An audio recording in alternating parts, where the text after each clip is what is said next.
Call the meeting to order for County Board.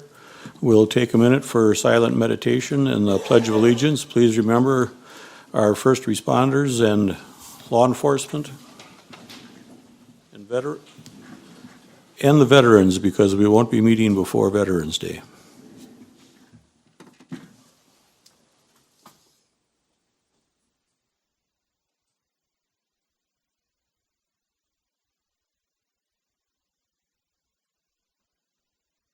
I pledge allegiance to the flag of the United States of America and to the republic for which it stands, one nation, under God, indivisible, with liberty and justice for all.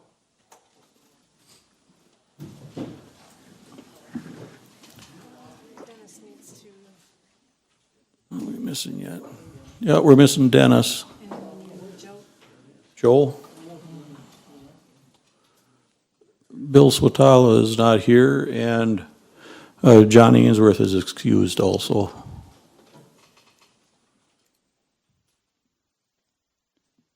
Okay, I believe we are all here now, yep. Cell phones too, please, if everybody would silence their cell phones if you haven't already.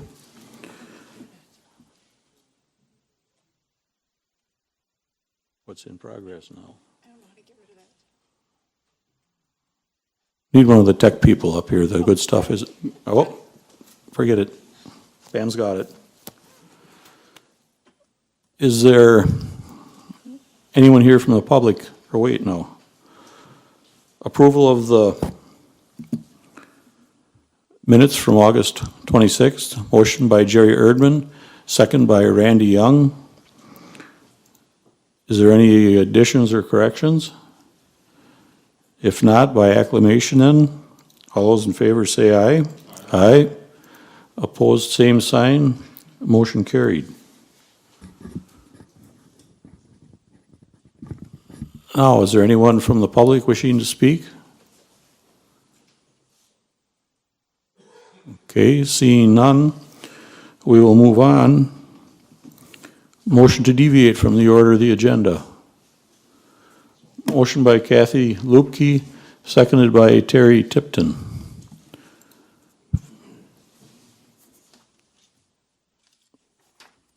All those in favor say aye.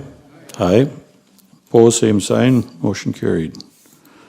Okay, Chairman's report. As I believe most of you know, Brent Miller has left us. He took a different job down in Sauk County, and I'm going to get on my soapbox a little bit that we've been having an awful lot of people leaving the county, and some of the reason is pay. We did Carlson Detman, and I believe that was in 2014, and it was good then, but we're falling behind, I think, simply because of the labor shortage. And it isn't just within the county, it's everywhere, to where we're not staying up to pace with the demand that's there, because you're getting down to a limited number of people that are in the workforce compared to what there used to be.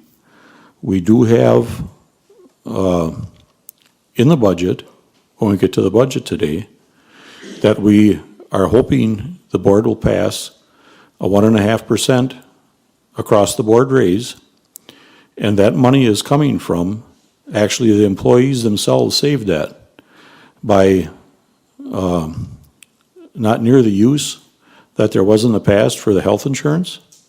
We saved that much on health insurance. We were guaranteed no more than 10%, and correct me if I'm wrong, I believe we ended up at 6.5? 6.65. Okay, 6.65, which that generated enough money to where we can give everybody an across-the-board raise of 1.5%, which I definitely think we have to do, and I think we also have to, each department head should dig and see where they can, if there's different ways of doing things, ways they can save money, and I would like to, if that's possible, give that back to the employees. Because the state already limits us for what we can have for a tax levy. And the growth is so small and minimal that this doesn't really affect what we're doing, what we're getting from the taxpayers one way or the other. It's about efficiency. And the more efficient we can make things, the more we can save and hopefully keep, I mean, this all sounds good, I know, but if we can save some somewhere, we can take that money and turn it right back over to the employees because they're the ones doing the jobs every day. And I think they're the ones that would know best to recommend what things can be streamlined, what they're really, it's not needed. I don't know how to sum the whole thing up exactly for everybody. But that will be covered in the budget. And I'd also like to mention our current person for the health department is Teresa Harmala. She is the interim until we have a replacement for Vicky. We do have applications out right now for that job. And to go along with the turnover, several of you know that Andy Pop left for a different position, less responsibility, not too much more money, but maybe a little bit more. And Brent is getting, and it's not just his word, he showed me the offer. He's getting $33,000 a year more than what we were paying him. That's quite a kicker. And when you're at his point to where you're going to draw back out of the retirement system, that's quite a chunk of change for every year in his retirement. So I would like everybody to look somehow and see the department heads, the home committees, anything that we think we can save or where we can get something more efficient, we're going to have to take advantage of it. And if it's some positions even that are not being fully utilized, well, we should take a close look at them. So I believe, I guess that's about all I have. The rest will come up as we work our way along. On the line of an interim, we decided at the executive committee that we wouldn't have an interim to replace Brent, that if there's any HR questions, they would go to Rachel. And if there's anything finance, that gets directed to Nita. And most of the department heads are pretty good. Any other questions or problems they have should go to the home committee, or if they have something they want a decision on right away, then they can contact me. And I sent out a email to all department heads to that effect. So, and we do have some good candidates already that applied for Brent's job, so we're going to take a look at them early next month. And we decided to post it for 90 days. And if we don't get anybody that we think is the right fit in the first 30, we're going to look at what we have, then we'll wait another 30. And we can go as far as 90, but as soon as we think we have what would be a good fit, then we would interview and possibly hire. So that's pretty much it in a nutshell. Do we have any petitions, Pam? Nope. Excuse me. It's not COVID. I had that already and it's over with. Just a dry spot.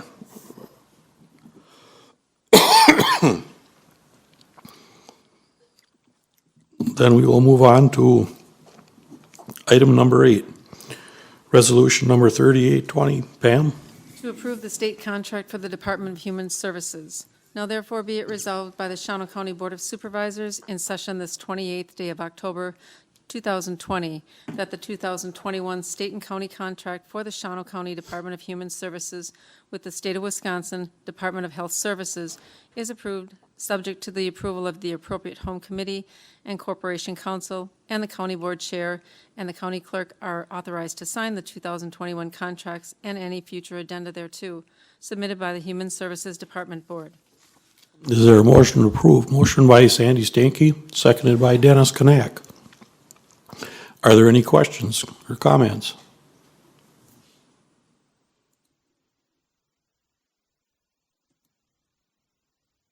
Well, seeing none, I guess we move right along.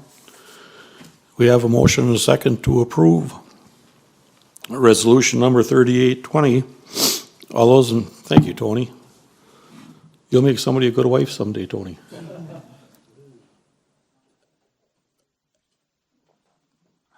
There. Much better. Motion and a second to approve resolution number 3820. All those in favor say aye. Aye. Not voting? Oh, excuse me. Head's full. Okay. If you wish to approve, vote yes, please. 25 yes, 0 no, 2 absent. So the resolution is passed. Item number 9, resolution number 3920 to approve the capital improvement plan. Well, that would be Pam's part, excuse me. Approving the capital improvements plan for the years 2021 through 2025. Now therefore be it resolved by the Shawano County Board of Supervisors in session this 28th day of October 2020 that the Shawano County Board of Supervisors approves the capital improvements plan as presented for the years 2021 through 2025 as on file with the county clerk. Be it further resolved as set forth in the plan. The total appropriation for 2021 is $755,000, made up of $481,500 from sales tax, $109,500 from environmental impact fees, $89,000 from grants, and $75,000 from other sources. Be it further resolved that it is understood that the amounts listed in the 2021 KIP plan are to be incorporated in the Shawano County annual budget for 2021 with the subsequent annual amounts subject to change in the future, submitted by the Executive Committee and the Capital Improvement Projects Committee. Is there a motion to approve? Motion by Kevin Conrad, seconded by Arlen Tober. Any questions or comments? Nita, if you'd like to give us a short presentation on it?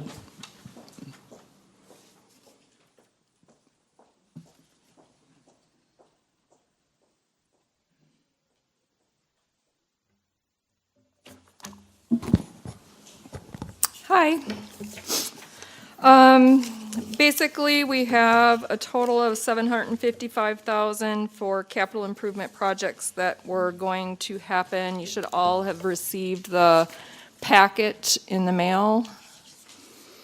So we have $12,500 for the runway rehabilitation for this year's half of the $25,000 that they needed for that project. We have the county clerk's 2 projects of the voting machines and the ordinance codification. We have the PLSS system for $50,000. That's been every year. I think we've done it the last 2 years. I think we've got maybe 2 years left to go after this one. Register of Deeds is doing a document black scanning indexing to comply with Act 319. And Highway has a couple that they're doing, the door access system and the Mechanic Bay extension. We also have a walk-in freezer for the kitchen at the jail. Maintenance has several of them that they're doing. A vehicle utility for field work out at Maple Lane, the well number 1 building replacement, Lakeland Industries Shelter, and a horse barn at the fairgrounds. And then Parks has the store, snack shop, rooftop unit. The boat launch is being replaced, and there's going to be asbestos removal at Heritage Park to give us a $755,000. And Pam just read off how those will be distributed. The redacting for LIO and Register of Deeds, that actually has another $75,000 that's being taken from other sources to help cover that. $42,000 of that is from the state aid, Register of Deeds, Social Security Redaction Fund, as well as $33,000 from the LIO revenue. For the grants, that's coming from the Ho-Chunk funds, and we did run that through the tribal committee. We did have a little left over because one of the projects last year did not meet the full amount of that they had projected to spend, so we used that as well. And I know I'm going to get this question, so I'm just going to tell you, for the environmental impact fee, after we spend this $109,500, our balance is going to be roughly $269,000. Now, that does fluctuate as projects close, and if there's money left over, that would go back into that fund as well. But right now, as it stands, that's what we're looking at, is in that fund. Any questions on this? Deb Nofke.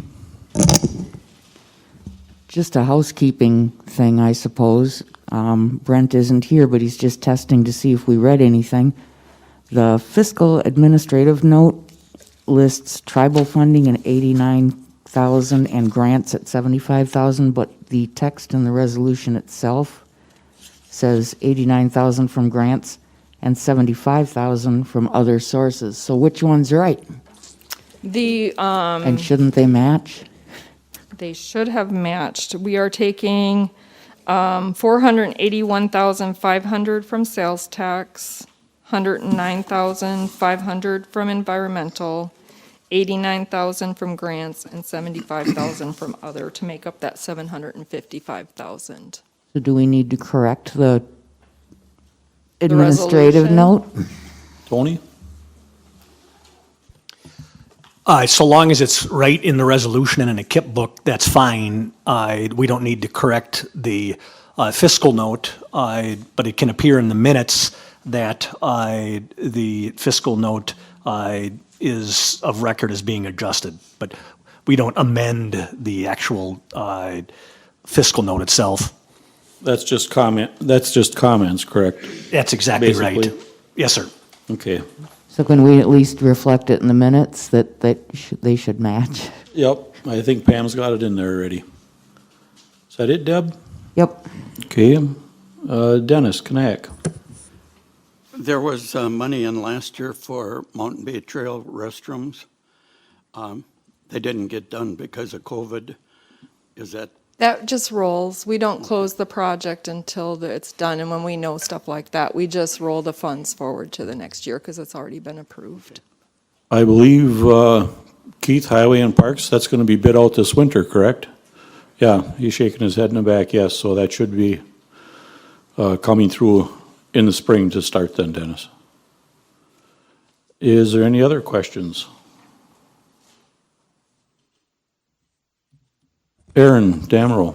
What is the agreement between the Agricultural Society and the county on the buildings? I mean, I'm kind of new to this. I remember reading something about The county owns all of the buildings, I believe, if got it right. And we give the Ag Society the money that's generated from the renting of the farmland at the county farm, what used to be the county farm, which is approximately $44,000 a year, and that's approved by Ag and Extension.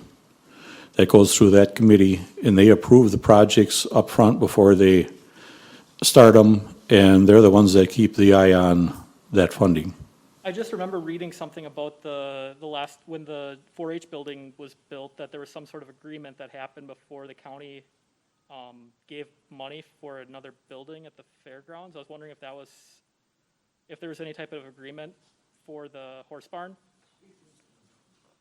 If there's any type of agreement for the horse barn? Why don't you start over so everybody can hear it again? So I just remember reading minutes from whenever the last building was built, at the 4-H building. I was wondering if there was some sort of agreement that between the Agricultural Society with the funds that we're providing for the horse barn or something similar that happened, I believe, when the 4-H building was built. Well, each building is going to be different, Aaron, in the case, because the one in the past, we got given a large sum of money from the Huntington family. And nobody stepped forward yet for the horse barn. And we put some money in there for the horse barn hoping that it would be like a little seed money. And that's in the KIP program, I believe this time around, Kevin, correct?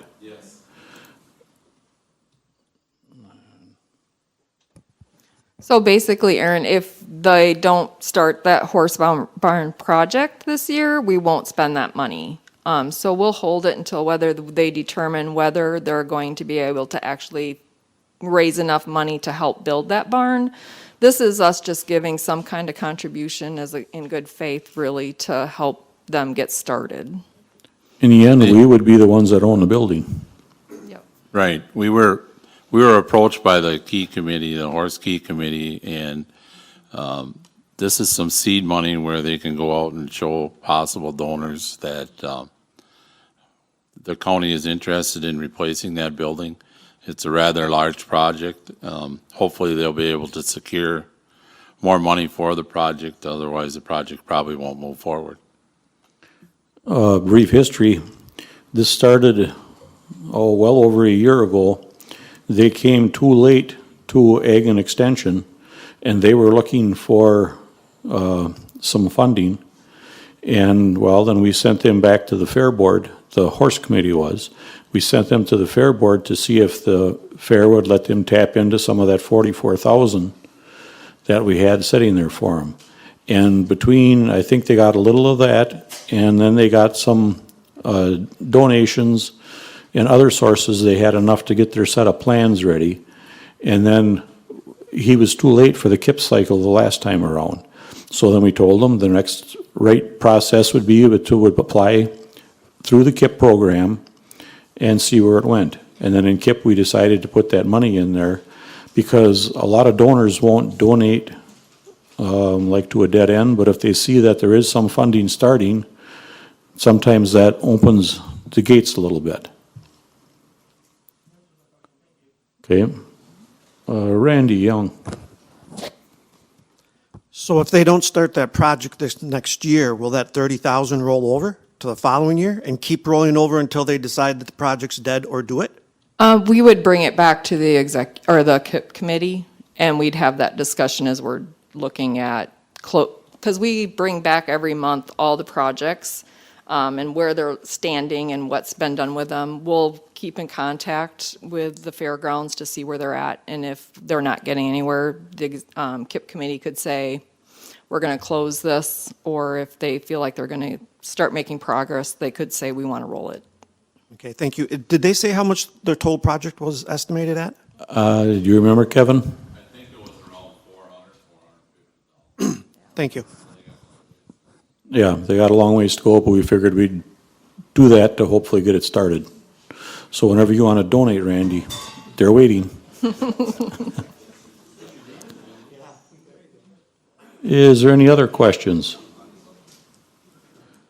Well, if not, we have a motion and a second to approve the KIP program. If you are in favor of. Did we get a motion in a second? What happened to me? I must have entered it.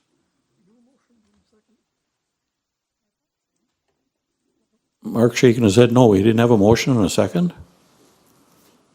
Either we did and it, Arlen said, yeah, he seconded it. You're right. Kevin made the motion and Arlen seconded it. I don't know what's going on. Let me,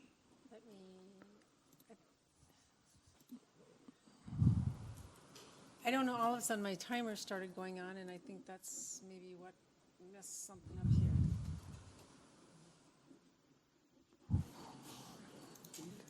here. Need some tech help again?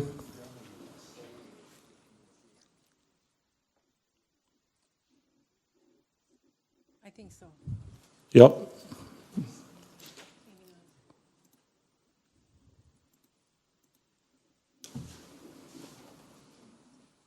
I don't know, I wasn't doing anything else and the timer was going, but then my motion and that disappeared. Now it won't let me. Not in discuss.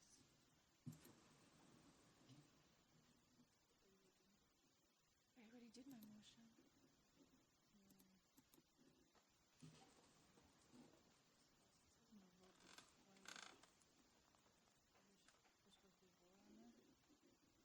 this the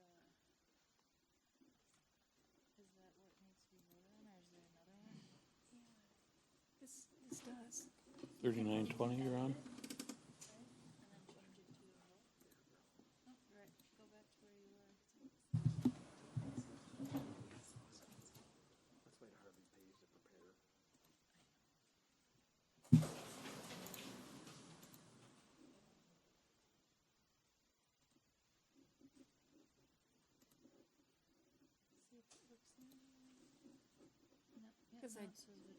Because I did have it on there.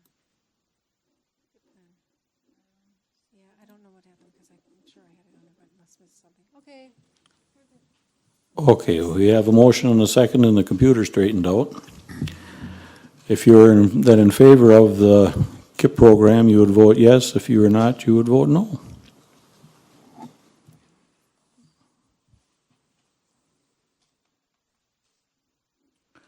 We have 24 yes, 1 no, and 2 absent. So the KIP program has passed.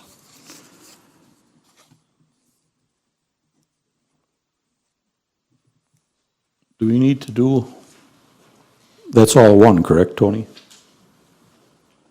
I'm sorry? The public hearing is at 4, so you already have it that you can deviate, so then what we usually do is go to the next, Get as Right, much as. you got 2 bullet items, resolution and the KIP book. The KIP book, we don't need to approve that, do we? No, that's part of the resolution. Okay, Yep. thank you. No, we'll go right to, we're on 40, I thought we were past that. yep, no.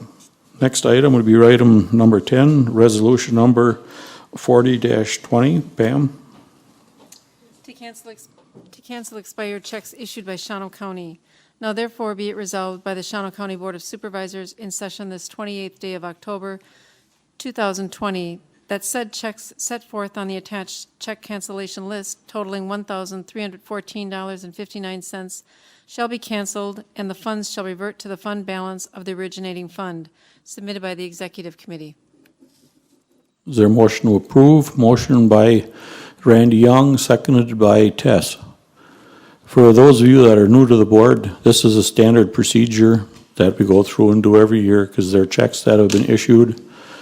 Usually none of them are very significant amounts of money, but they've been laying out there for years, and it's just time to close the books on them. Any questions or discussion? Okay, seeing none, then if you are in favor of resolution number 40-20, you would vote yes. If you are not, you would vote no.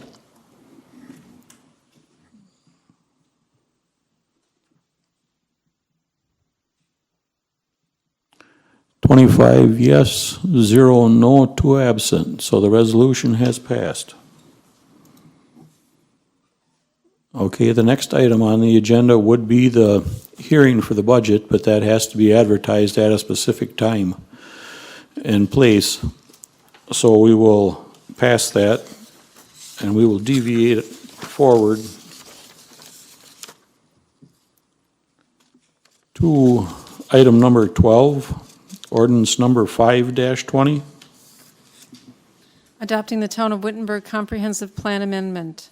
Now therefore be it ordained by the Shawano County Board of Supervisors in session this 28th day of October, 2020, that it approves the revised Town of Wittenberg future land use map, changing one parcel of land from the open lands and residential future land use category to the general commercial future land use category, and incorporate said map into the county comprehensive plan, submitted by the Planning, Development, and Zoning Committee. Motion to approve. Motion by Gene Hoppy, seconded by Steve Geetz. Steve, do you have any comments, or do you want to defer to Kerry?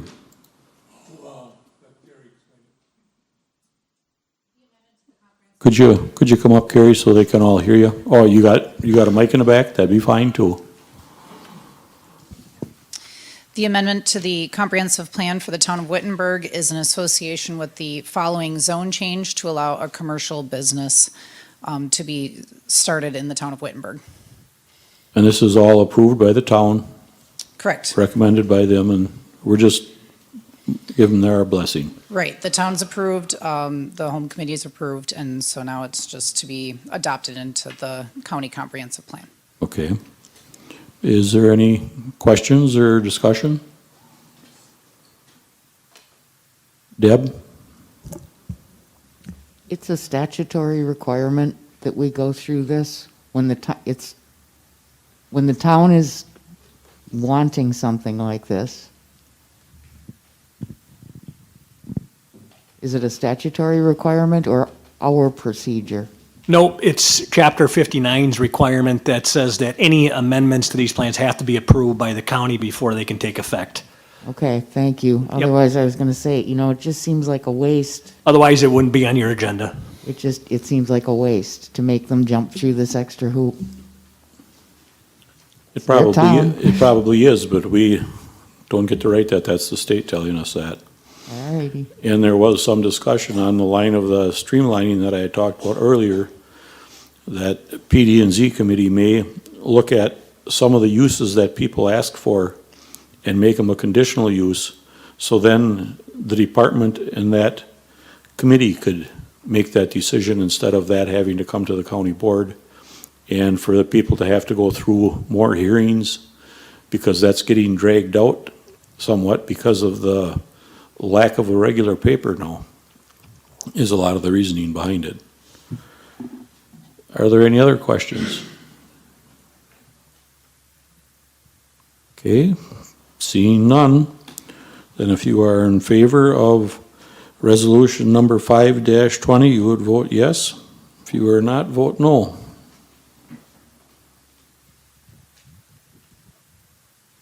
"25 yes, 0 no, and 2 absent. The resolution is passed.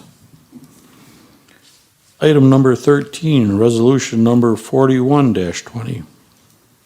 Approve a zone change for Raymond Knoop and Anna Miller.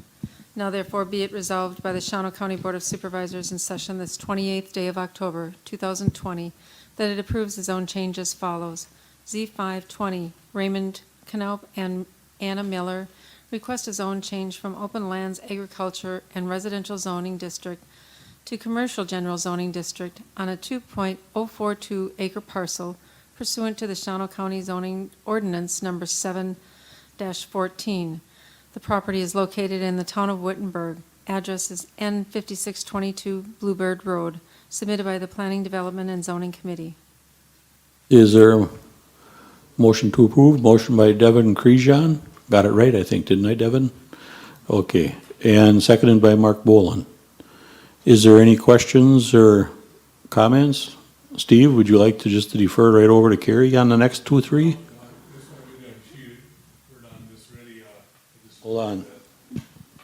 Comprehensive plan change all. Okay, got you on. It's just a standard, when you say it again, Steve, I didn't have you on before.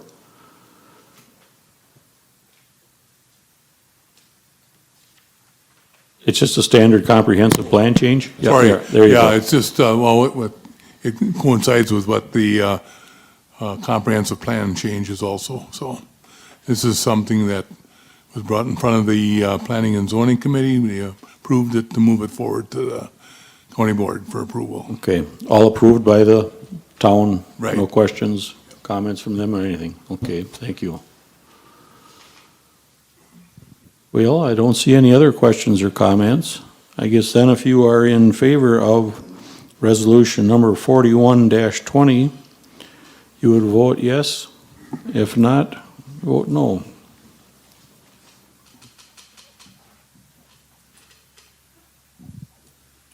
"25 yes, 0 no, and 2 absent. The resolution has passed. Item number 14, ordinance number 6-20. Adopting the Town of Angelica Comprehensive Plan Amendment. Now therefore be it ordained by the Shawano County Board of Supervisors in session this 28th day of October, 2020, that it approves the revised Town of Angelica future land use map, changing one parcel of land from open lands and residential future land use category to the general commercial future land use category, and incorporate said map into the county comprehensive plan, submitted by the Planning, Development, and Zoning Committee. Is there a motion to approve? Motion by Gene Hoppy, seconded by Kathy Lubke.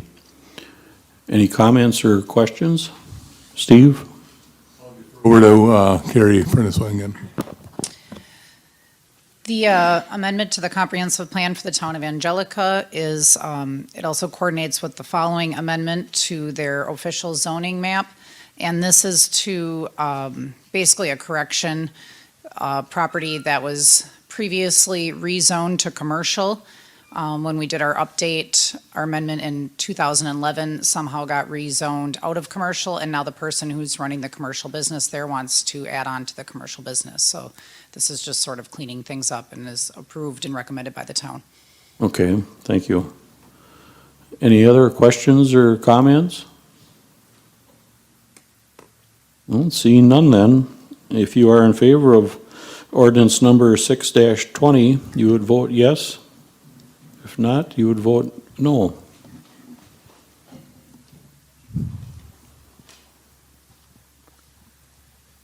"25 yes, 0 no, 2 absent. Resolution is passed. Item number 15, resolution number 4220. Approve amendments to the Town of Angelica official zoning map. Now therefore be it resolved by the Shawano County Board of Supervisors in session this 28th day of October, 2020, that it approves the official zoning map amendment for the Town of Angelica as follows. Rezone tax parcel 004, 33320, 0030, currently in the Agriculture Residential District, to the Commercial General District. Submitted by the Planning Development and Zoning Committee. Is there a motion to approve? Motion by Steve Geetz, seconded by Kathy Lupke. Any comments or questions? Steve? The zone change, change the map to bring that up to par with the comprehensive plan. Okay. Any questions or comments? I know it seems like a lot, Deb, but that's the way the state statutes are. We just got to run them all through. Well, seeing none, I guess if you are in favor of resolution 4220, you would vote yes. If not, you would vote no.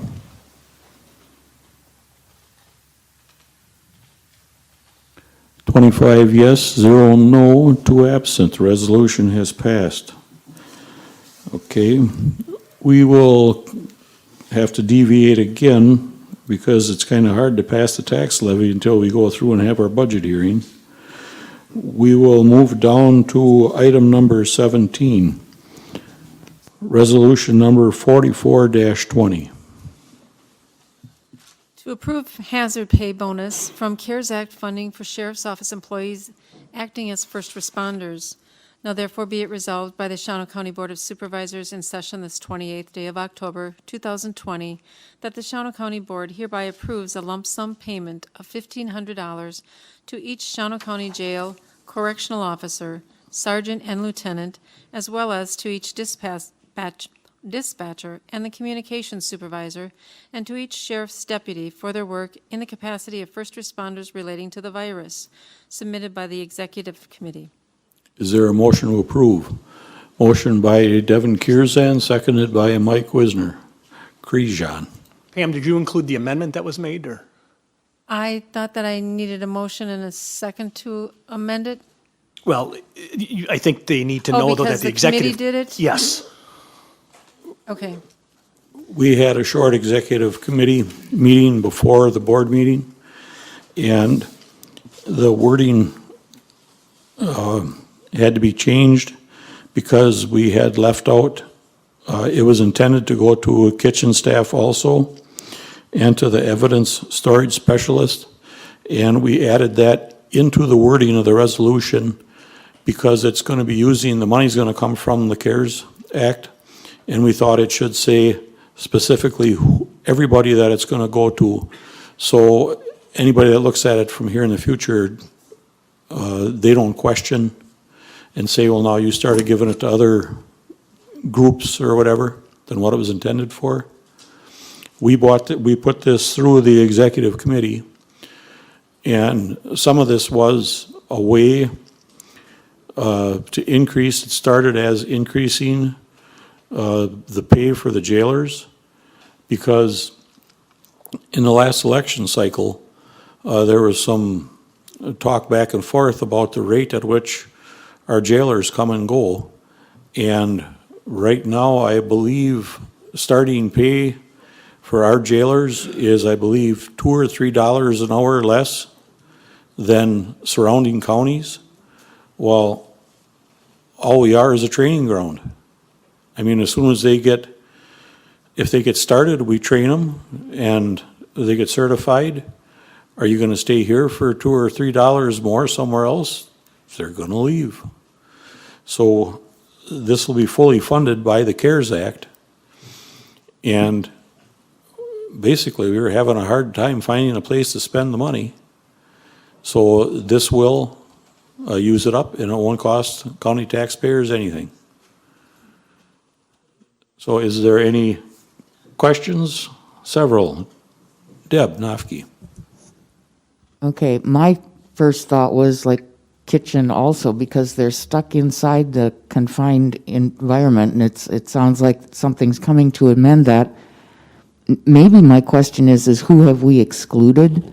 Because we have office help that also still has to deal with the public through the window, that type of thing. Are these people included? Nita?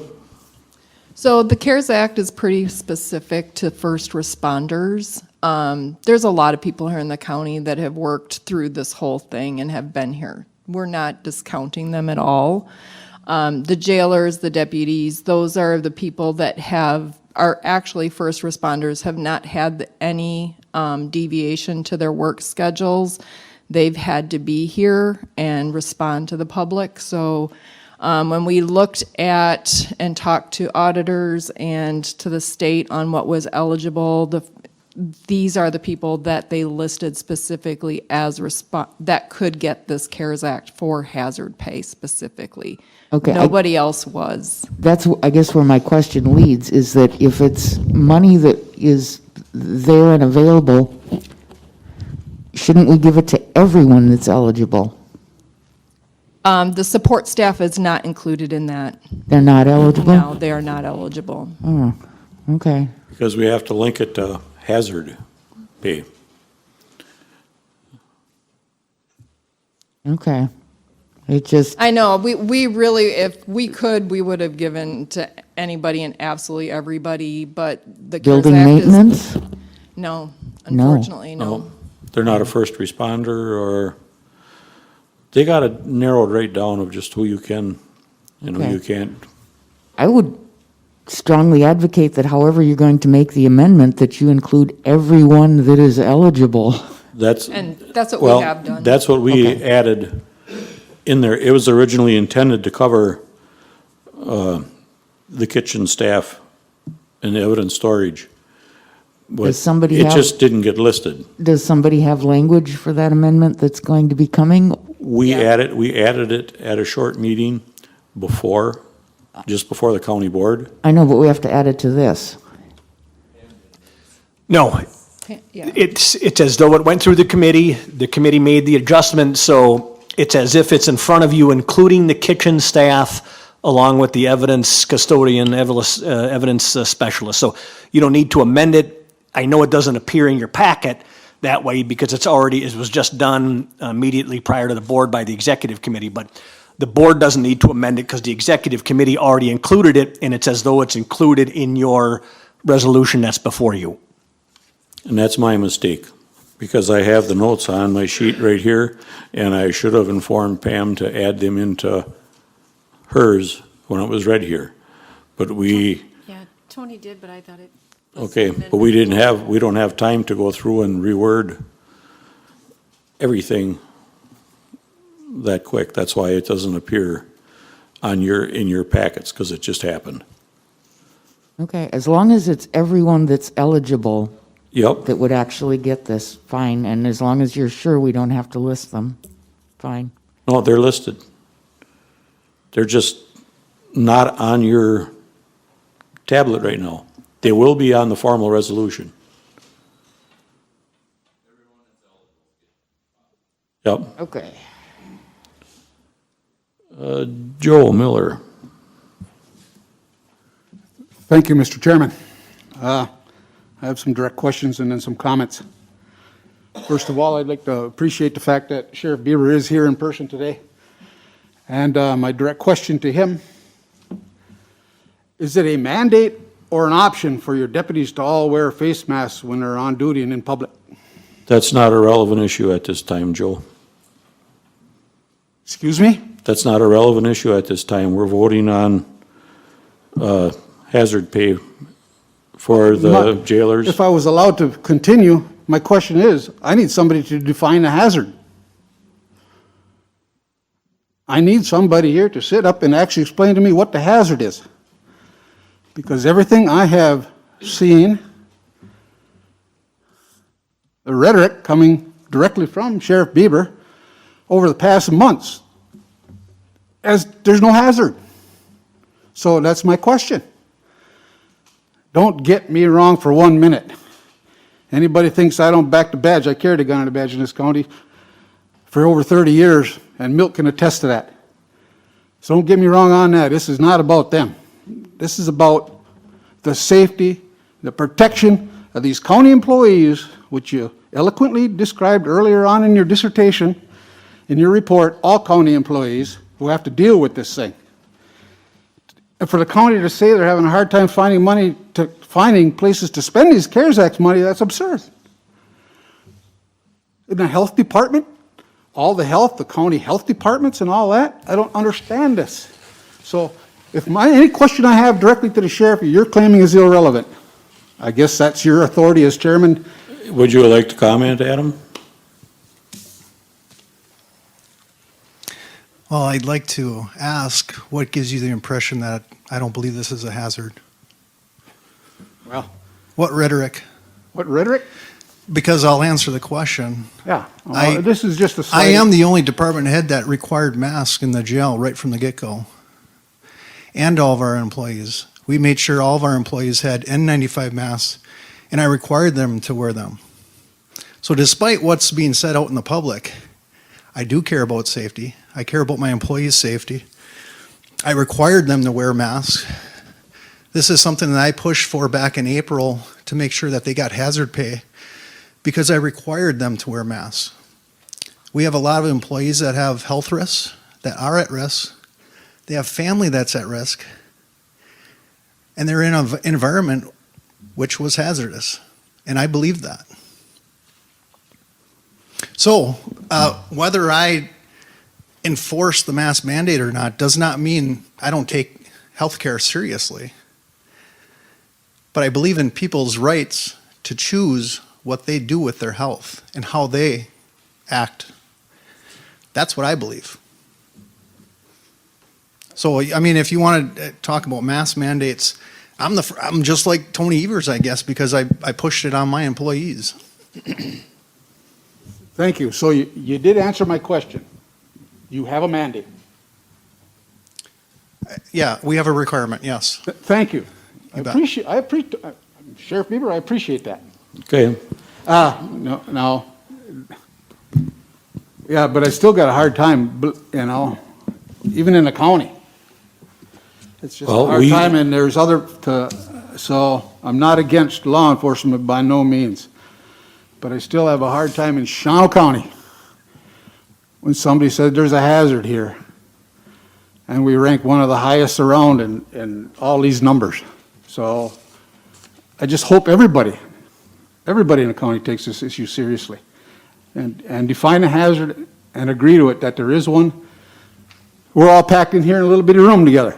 Yeah, we voted on it to restore the board rules. So here we are. So here we are, all together, so maybe we all should get tested a couple days from now to see if there's any residual effects. So, all right, I'm off my soapbox. Okay. I appreciate the sheriff coming here and addressing that question specifically. Thank you very much.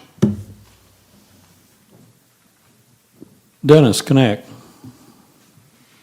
the application, is that limited to just hazard pay for deputies? To me, the county clerk ought to be getting Use your mic a little closer, Dennis? Okay, try it now. Okay, you're on. The application, was that just for hazard pay? Was that what CARES this part was limited to? Because there must be other parts. That- Because we're getting the voting into the CARES Act somehow. To me, the county clerk ought to have been getting extra pay for what the virus has done to the election this year and the extra work that was involved. There is some pieces of the election stuff that Pam has been putting through that is getting covered under the COVID CARES Act. Hazard pay is not one of them. That it really is, the hazard pay itself is very specific to first responders, and it lists out who those first responders are. Pam's office has been here. Emergency management's been here. We've been here. I mean, there's been a lot of people that have not left the courthouse, but we don't qualify as first responders. We did have those conversations when we talked about this in the executive committee. So we would have loved to pay other people for this, but it's very specific on who that's for. Now, there's a lot of all the PP&E that we've gotten, all the plexiglass that we've gotten, the extra postage we've had to spend, anything that we've had to do with people, sending people home, extra expenses there, all of that stuff is being covered. We have about $150,000 that we are covering for those expenses. This is another piece of what we can get. So we figured as long as we can get these funds, they're the ones that have not been able to deviate from being able to work at home. That they didn't have that option. Everybody else pretty much had that option. So that's a big piece of why they're first responders. They just didn't have that. We were allotted $679,000 in COVID money. We are recouping all of that. And we were having a hard time, but they've changed it slightly on what is eligible for pay. So any public safety, some of human services, public health, some of their regular salaries are eligible now. So we are going after everything we can. We could actually go after more if we had gotten more, but we are limited to $679,000. So with everything we can do, we're getting every penny of that. But first responders, the jail, the sheriff's department, they haven't had the chance to stay home or amend their schedule. So we've had some people who've only worked 30 hours versus their normal 37 and a half or 40. So they're the only ones that have had to be here and respond. We're also actually recouping some of the coroner's pickups, so, because he's had excess with COVID, so. As far as elections go, Dennis, if you didn't read that, some of that CARES Act stuff, they tell you right in there that there are sources for election problems, but that would go, I believe, to the State Elections Commission. That's a different pool of money that they put out towards that. So, but we just wanted to make sure that we had every possible way that we could compensate them people for, and if we don't use the money up, it'll just go back to the federal government. And who knows what's happening there. Any other questions, Dennis? No. Okay, thank you. Marvin? Yes, I was wondering, I'm hearing comments that there's quite a pool of CARES money. What about the communities like Bondwell that has their own first responders group? They have funding also. Oh, they got it separately from the county? They got it separately from the county. Each municipality was allocated some money.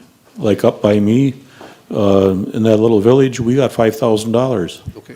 But the only problem is, the one thing that we could really use and make good use out of, Marvin, I sent them an email, and the first thing I got back was was this caused by the COVID? Is this something you just want? So, I mean, you have to somehow fit it right into that descriptions that they have, and you gotta show that it's like a COVID-related expense that you didn't have budgeted for. Yeah, well, I assume that all the first responders would have to have certain types of equipment also, and so as long as they have a pool of money, they can use that toward that account, that amount, that Yeah, equipment. Bondwell should have their own amount that they were allocated. Okay, thank you very much. Sandy Stanky. I guess that was my question also, is the first responders being our firefighters that volunteer their lives to go out. And I know several firefighters, even in the Shawano Fire Department, have contacted COVID from going into situations. So I didn't know how they were affected with this, or, Yeah, well, that would, the only thing is we can't give anything to firefighters, but because there's none, I believe, that directly report like to the county, but the city should have its pool of money that they could allocate some towards them. okay, so that wouldn't be part of the county with it being. They're not really employees of the county. Okay, so they'd be employees of townships. The townships and the cities, and Okay, they would have to act on that, I believe, for it to fit into the window that they want. But they don't have much time if the city didn't do anything, because this has to be all done. That's why it's here at this meeting. It has to be done, and it has to be paid by, what, November 1st? November 6th is the 6th, cutoff. okay. It has to be actually paid for by November 6th. And the reporting for those funds to get the refund is from November 7th through the 18th. So we have to have it into the state by the 18th. But you have to actually physically have it paid by the 6th. okay, thank you. Was that it, Sandy? Yes. Deb? Same line of thought is the fire departments. We don't have a county fire department, but let's face it, all of these smaller municipalities are part of the county. Nita, you've already obviously gone through this thing with a fine-tooth comb trying to figure out what money is available. Have we reached out to the local fire departments to try to see if we can at least assist them We to can't. get this money? We can't. We can help them with some advice on here's something to apply for, can't we? Each of the clerks have been given this same information. And I know from talking to several of the clerks that they just don't have that. I know Kathy has said a few things about their municipality as well, that they just can't find anything to spend those funds on. The firefighters themselves are voluntary. I don't honestly know if you could include hazard pay on them if they're volunteers. I don't know that. And that would have to be a question that really went to the state asking them that. Every time I have a question, I send an email to the correct people at the state asking. I went for the some of the coroner's expenses. I also even said, okay, we're sending people home and paying them instead of laying them off. Can I have that covered under this instead of, in the same token as the Small Business Payroll Forgiveness Act? They told me no. So I was going after every single angle I could. And if we didn't spend all of our money, we could have turned it over to some municipalities, and I was trying to figure out how we could do that, but we are using all of it. We will get all of it back for ourselves, so. Is that it, Deb? Yeah, it just seems that if you're talking first responders, the fire departments are right up there. Yep. And but if they're- we aren't able to even give them assistance and share what we know, and They have it. Each town, each municipality has it. okay, I hope they jumped on it if they could. Okay. I have made a note that Aaron would be the next to speak, Steve after that, and then Mr. Geezy. It is 4 o'clock, so we have to leave this issue and deviate. You can actually finish this issue. You don't have to get right at 4, you can't begin early, you can finish up the. Okay. we're on now, so we don't have to go back to it and rehash this. I stand corrected. Aaron Damerl. How many employees is this going to cover? And does it include supervisors? It does not include Greg Nelson or Adam or them. We're spending roughly $145,000 in this that we will recoup back. And it should be noted for the record, when we were having this discussion in the executive committee, they volunteered that they do not want any of it.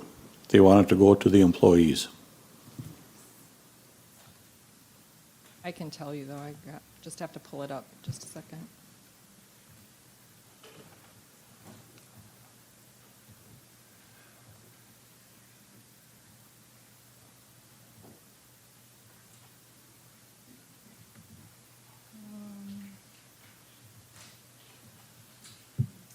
There is roughly about 104 employees that this will affect. And this to understand the CARES Act, we got a chunk of money from the federal government that we're getting reimbursed, and it was 600,000? The government gave it to the state, and then the state passed it along to us, and we have to answer to the State Department of Administration. Yep. Yeah, it's roughly, it's 679,000 something. I can't remember the exact amount off the top of my head, but. Thank you. Okay. Steve Geets. Yeah, and just in regards to Deb's concerns, Town of Richmond, which is a member of the Shawano Area Fire Department, did use some of our funds to help with some costs with the fire department. So I'm sure other towns are doing the same thing. Okay, thank you. Rick?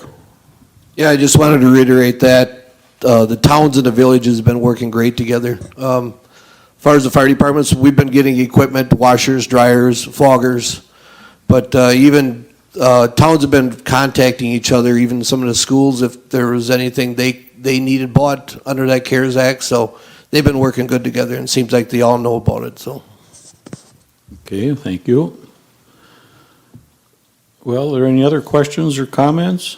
If not, we have a motion and a second to approve resolution number 4420. If you are in favor of 4420, you would vote yes. If not, you would vote no.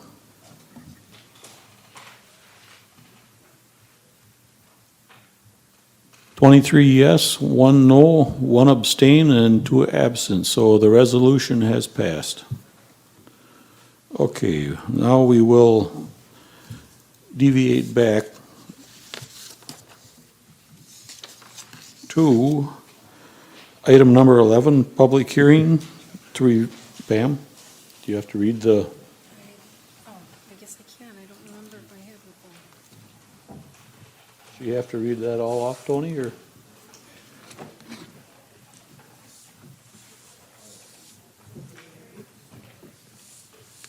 Four PM to? Okay, just a public hearing, okay. I think I guess not, Yeah, I think he just meant what it says under number 11. I think that's yeah. all. But I,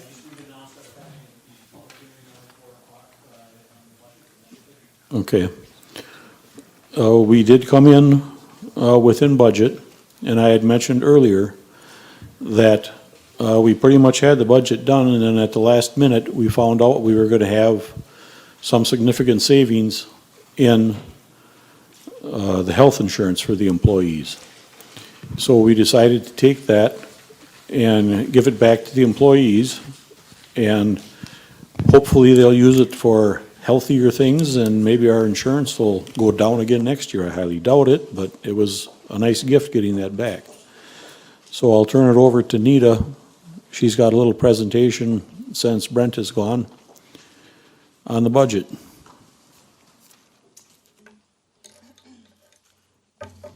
All right, you should have all had a copy of the presentation on your desk, along with the executive committee recommendation for the change. So, before I get actually started, I just want to thank all the department heads, the committees, and all the employees that put a lot of hard work and dedication into the budget. It was a very smooth process this year. They did an outstanding job before it even got to the executive committee. It made our lives a lot easier, which was great. So thank you very much.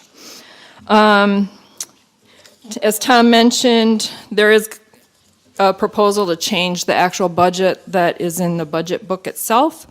Rachel and Jana did a fantastic job with the health insurance. We anticipated 10% of an increase based on our contract with WPS, and we had some pretty high claims this year, so we were pretty confident that's where it would end up. But through some hard work and dedication on their end, they were able to actually get it to roughly 6.65%. So what does that mean? We budgeted for health insurance $6,106,547.30 in health insurance. Actuals, based on what we have currently for people taking health insurance, we're at $5,839,578.46. So that's a rough savings of $267,000. So that's a pretty good savings. So great job to Rachel and Jana for all the hard work on getting that down. The salary increase that the executive committee would like to propose, we have budgeted salary of $22,080,682. With that increase, the actual would be $22,343,129 roughly. So a increase of $262,446. That's a differential of $4,522 between the two. That amount we would put back into the general fund as part of the contingency fund. So that's where that would go. So with that stated, we can get into the other portion of the budget. Basically, we're going to go over the equalized value, the tax rates, the 2021 proposed expenditures and revenues, the outstanding debt, and then the amount of what the levy is going to be. But I do want you to remember, when we look at budgets, it is an estimate. It's our best guess at the time that we are putting this together. There's always going to be things that throw that budget off. Look at this year with COVID, right? Who would have ever thought that this year would have been the year we have? That's just been a little crazy. So we've lost a little revenue from passport stuff this year, but we've also had gains in revenues in other areas. It's just been kind of crazy on where it's at. So just keep that in mind as we're going through the budget. It's always an estimate. All right, so if the next page is the 2021 tax levy calculation. So how that is calculated out is it takes last year's levy and then it subtracts what we paid in debt last year. So what we paid in debt this year is what's being subtracted to give us our prior year levy. That would be our operational levy because we can raise levy by debt and net new construction, right? So every year we calculate out what that debt is and we add that in. So then last year they started a process for personal property aid. So we're increased by $20,501 in the personal property aid. So our adjusted actual levy is $15,583.05. But then we get to take our net new construction, which came in at 1.223 this year. So levy based on net new construction is $15,773,486. I am on this page 3. It's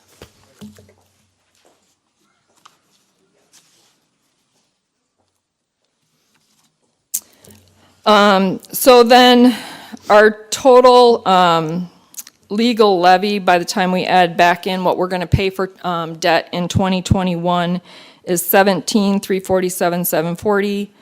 But they're going to take out next year's personal property aid. So we're down to $17,297,836. That is what we will get for our levy debt.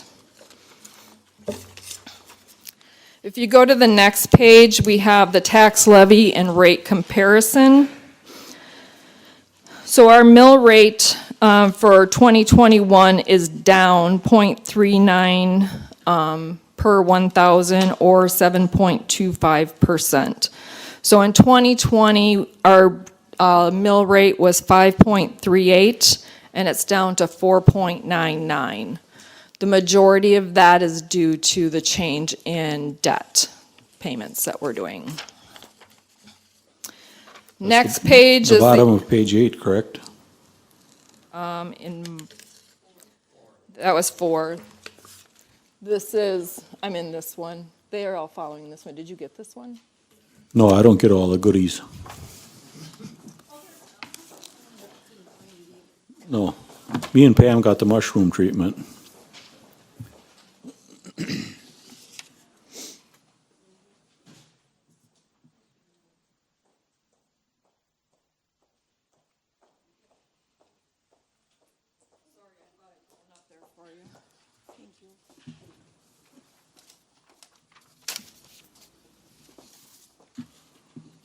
All right, so the equalized value comparison, we're up 1.08% from last year, so that's good. We always like to go up on that versus down. So, and that consists with net new construction, that gave us 1.223%, or we got $189,299 extra for our levy this year over last year. So if you look at our levy, and that's all we got extra in our levy this year is $189,000, but yet we have health insurance that's going up at 6.65. Salaries go up every year, vendors' expenses go up every year. That's why I'm saying it gets harder and harder every year, but our departments are doing a fantastic job in looking at their budgets, looking at what they can cut, what processes they can improve upon. Like Tom said, they've really started to look at those kind of things to make sure that we're hitting that levy.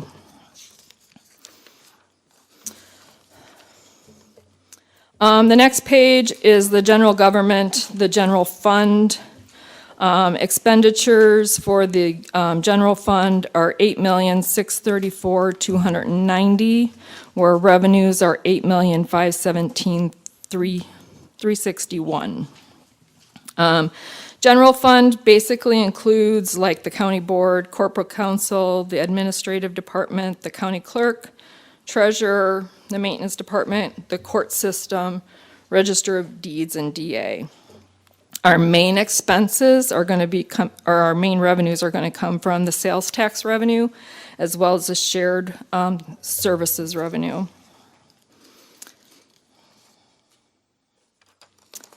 The next page is the state shared revenue comparisons. We're looking at 1.3 million in shared services. It's down a little bit from the 2020 estimate, but that's based on what I was given from the state. Sales tax comparisons, we are budgeting at $3,170,000 to come in from sales tax. Remember that we take 10% of that to the capital improvements project. We also take another 10% of that to the highway for road construction. So,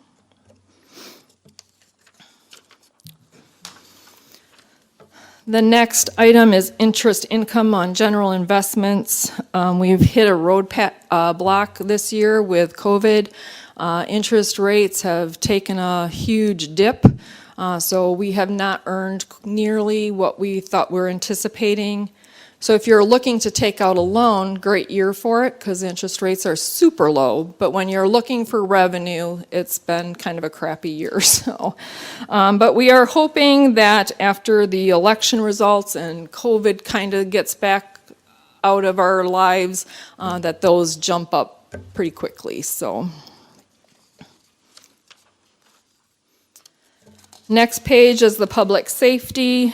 Their expenses are looking around 11 million, 123,427, where the revenue is, I can't read that, 928,181, so 928,181. Of that, the sheriff's office, 92% of their budget is levy dollars. Emergency management is in there. The fire suppression is a state statute, so we have to reserve that $1,000 for that. And then the jail is in there as well.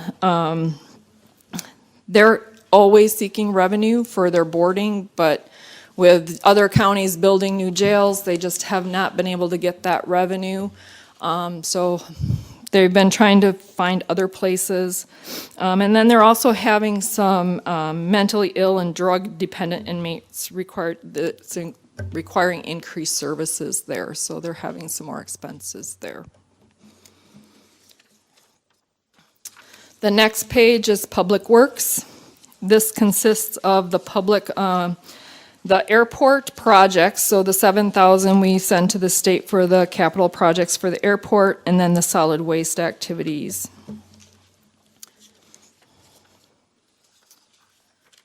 The next slide is the Health and Social Services, which has expenditures of $611,037 and revenue of $437,296.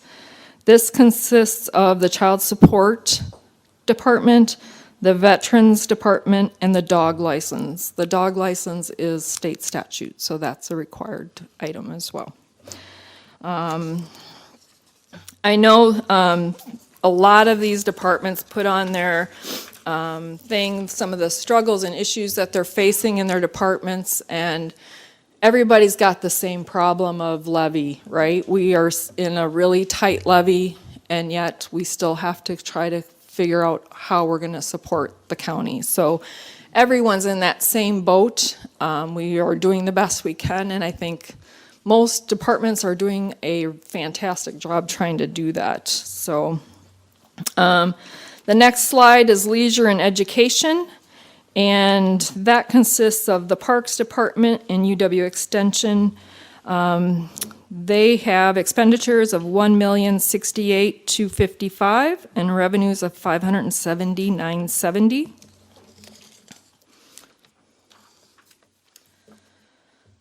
The next one is the conservation and development from the general fund. That's LandCon, PD&Z, the amount we give to SCEPI, East Central Region, and their expenditures are $1,552,429, revenues $837,967.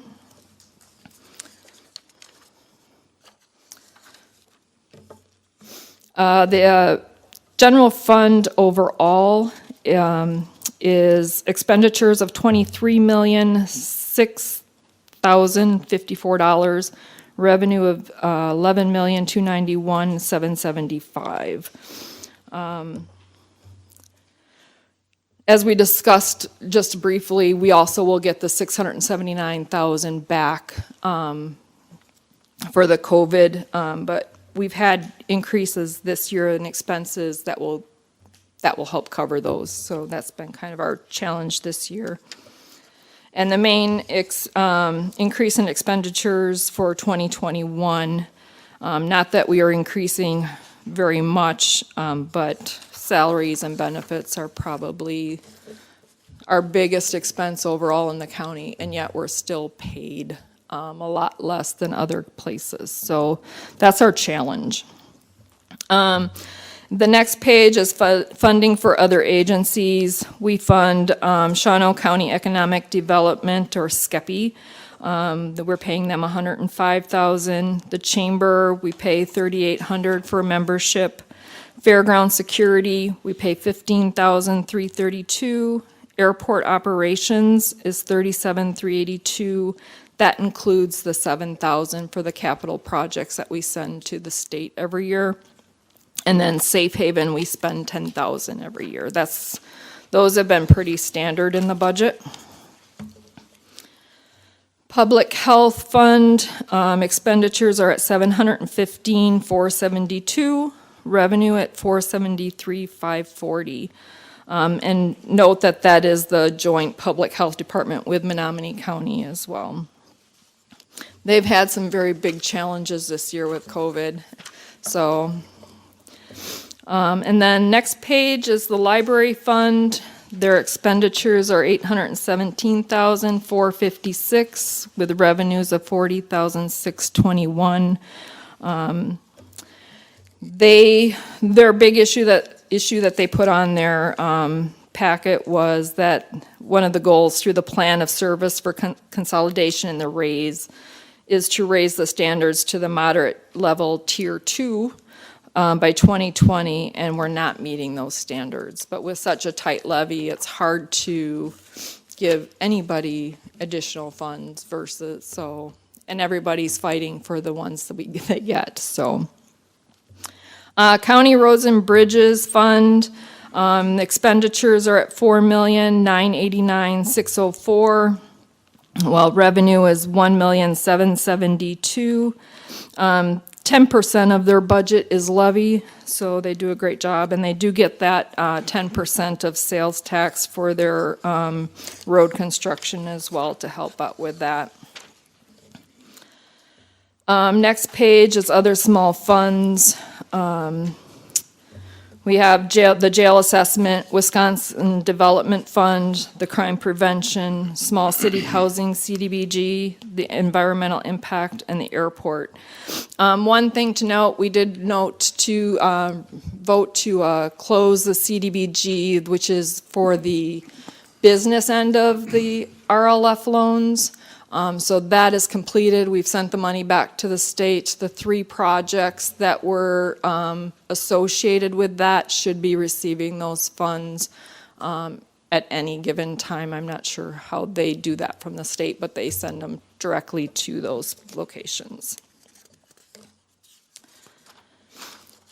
Human Services, their expenditures is at $11,808,319.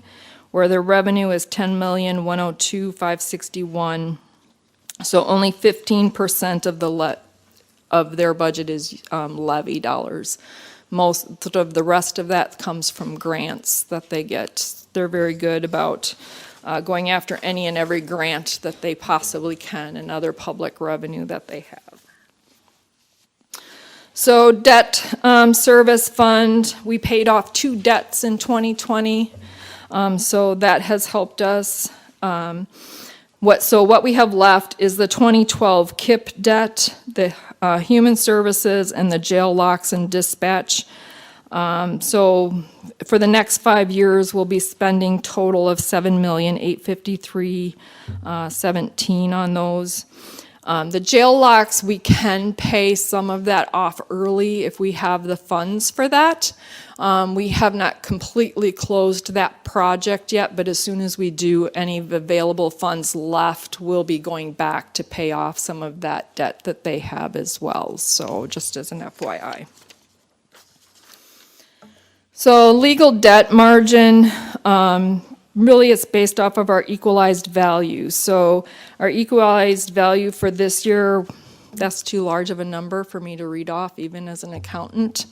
But its debt limit is 5% of the equalized value. So our debt limit can be $173,225,640. So we're only at 10.49% of our debt that we've used. So that's kudos to us. We've always been a county that doesn't want to take out a lot of debt, and it shows. Capital outlay, this is laying out exactly the projects that we are going to be doing overall. This includes the highway projects totaling $3,017,000. This is what was basically approved for the KIP projects earlier, plus what highway has. So the next page is the funding sources for those projects. So we're taking $315 from state aid and grants, $481,500 from sales tax capital improvement fund, $1,045,000 from the tax levy, $109,500 from environmental impact, tribal gaming funds, $89,000, and fund balance applied is $977, so. Lakeland Industries, they're self-sustaining. Basically, they are the ones that run kind of as a business. They're one of our proprietary funds that we have here in the county. And so we don't really mess with them. They do a fantastic job out there, so. But their expenditures are $244,090, revenues $250,000 is what's budgeted for next year. The water and sewer utility, that is also a self-sustaining, so expenditures and revenue are both $60,000, so we bill for what we use out there. The highway fund, that's funded by the highway replacement fund and fund balance applied. Their expenditures are $12,160,443. Revenues is $12,771. TS, we do the TS allocation, so we take their expenditures, they don't use any levy, and we bill out to all the other departments for their expenses. They have some serious challenges in that department, especially with software prices increasing and cybersecurity things happening. They have to be on top of their game trying to make sure that they're keeping the county information safe from those hackers. So they always are battling, trying to figure out what's the best way to do that on our limited sources. I know department heads and I like to complain about how expensive it is because it hits my budget as well in my department. But really, the cost of software that we need to run the county and any business, it is a challenge. And so you're kind of stuck in that. We need that Microsoft Office, we need the accounting softwares, we need some other programs out at Human Services and other sheriff's office. Those all cost money, and those maintenance fees keep rising. And so that's part of our challenge, is how do we keep everything safe and keep us operating smoothly, and yet keep those TS allocations down as much as we possibly can. So they do a good job of it, though. There's self-funded items as well, our workers' comp, our comp collision fund, property deductible, the long-term sick leave, the leased vehicles. So those are all self-funded. And then, so total funds overall, we're looking at expenses of $58,746,656 compared to revenue of $39,343,850. Now that revenue does not include our sales tax. So if I added in our sales tax and the fund balance applied of $2,104,970 for all the projects and everything else, it would be an equalized budget. So our tax levy resolution, we're asking for the $17,297,836,000 so that we can have our equal budget balanced. The next few slides are the graphs that give you a snapshot of revenue by source, expenditures by activity,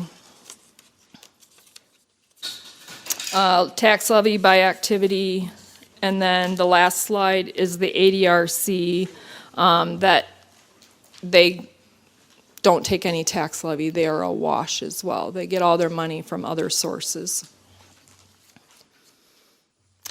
With that, that is the end of my presentation. I hope I didn't bore you completely, but do you want to have them ask questions? Well, we got one up already. Deb? Yes, been up for a while. We'll back up here.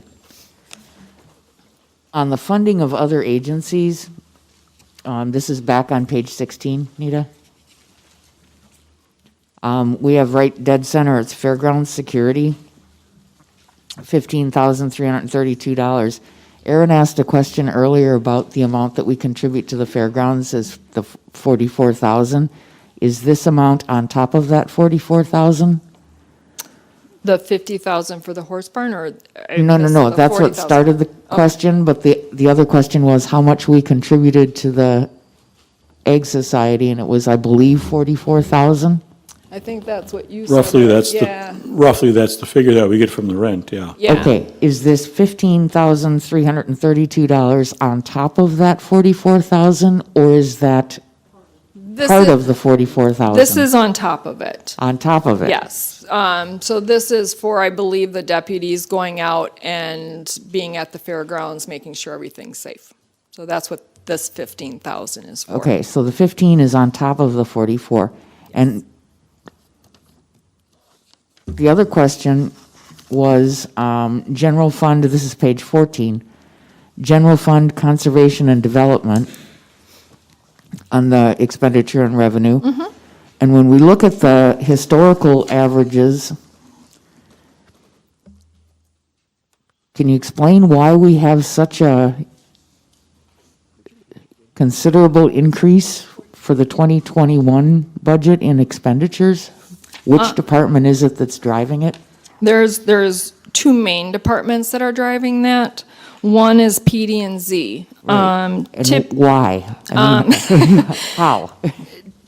I don't know why Andy did this, and maybe somebody on the PD&Z committee can answer this question, but he included 50,000 for environmental hazard expenditures out of his fund for 2021.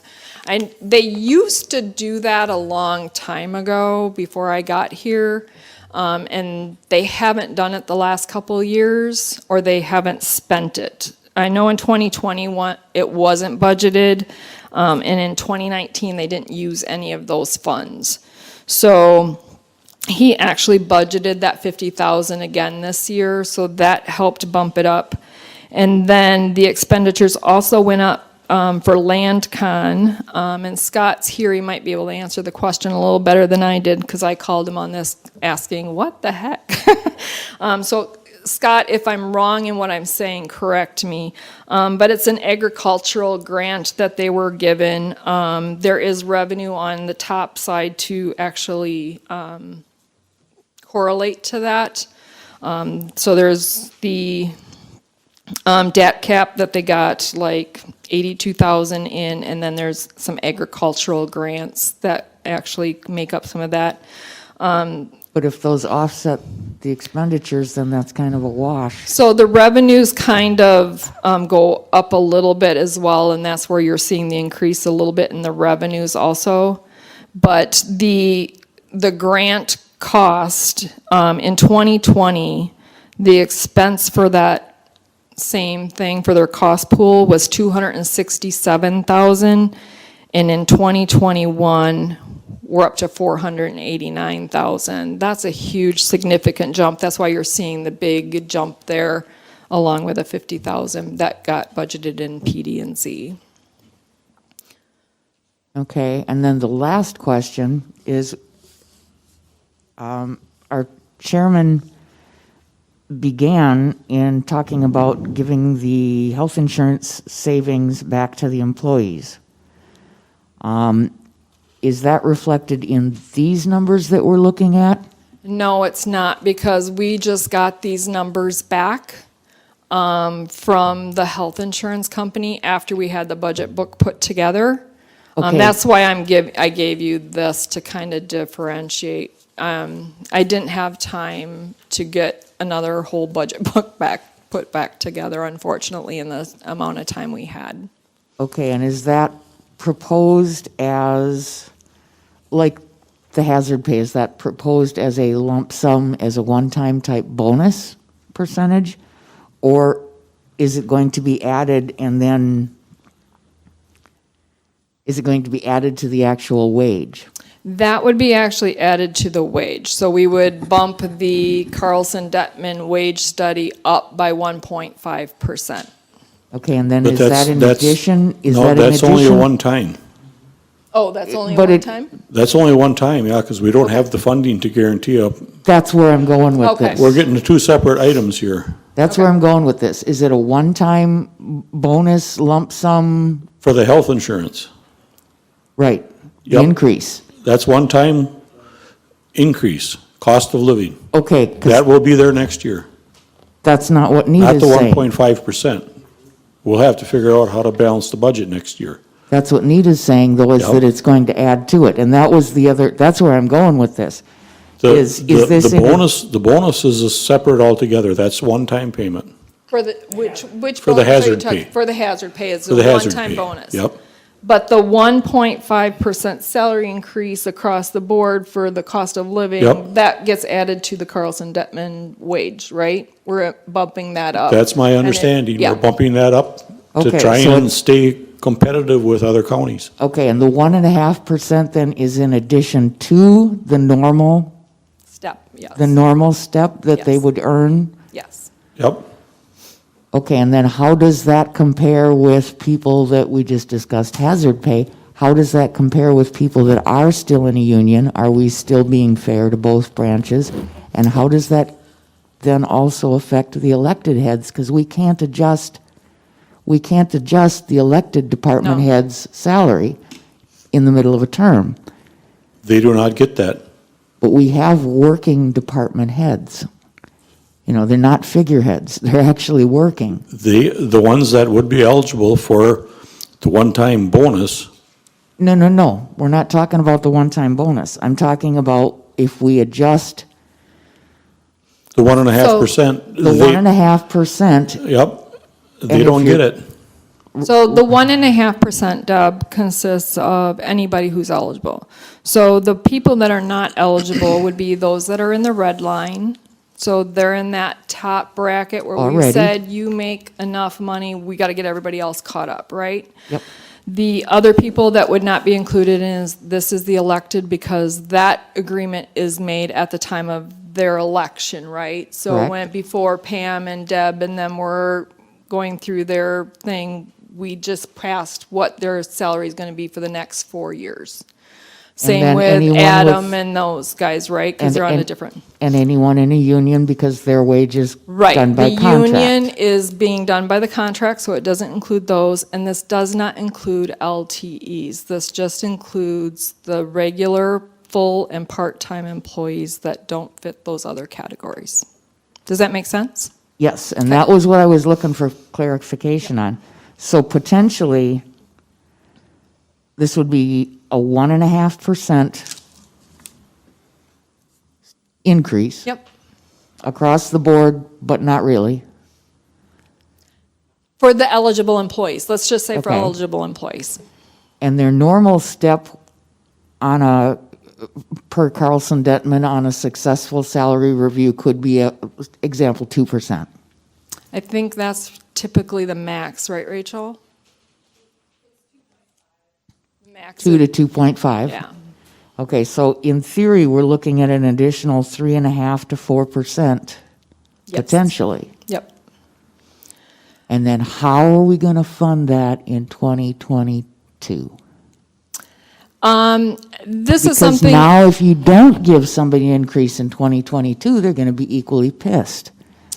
And we have typically tried every other year to do the cost of living increase. So at least since I've been here, every other year we've done that 2% across the board increase. And this year is an added one based because of the health insurance increase. This is something I have been really starting to talk to the executive committee about, is sustainable budget. How do we do this? Looking at different funding sources. How do we raise revenue outside of the levy? And how do we do that within the levy? How do we get to the legislatures using either the Wisconsin Counties Association or whomever we can to start talking about blocking that cap, removing the cap. And maybe it's, we remove the cap of how much that levy can be increased, that net new construction can be increased, but every other year, just so that and maybe every other year it's a 5%, you know, versus right now, the max we can get is a 2% increase. So That's not sustainable either, though, because your retiree is not getting any 5% increase in their Social Security, right. and all their costs are going up.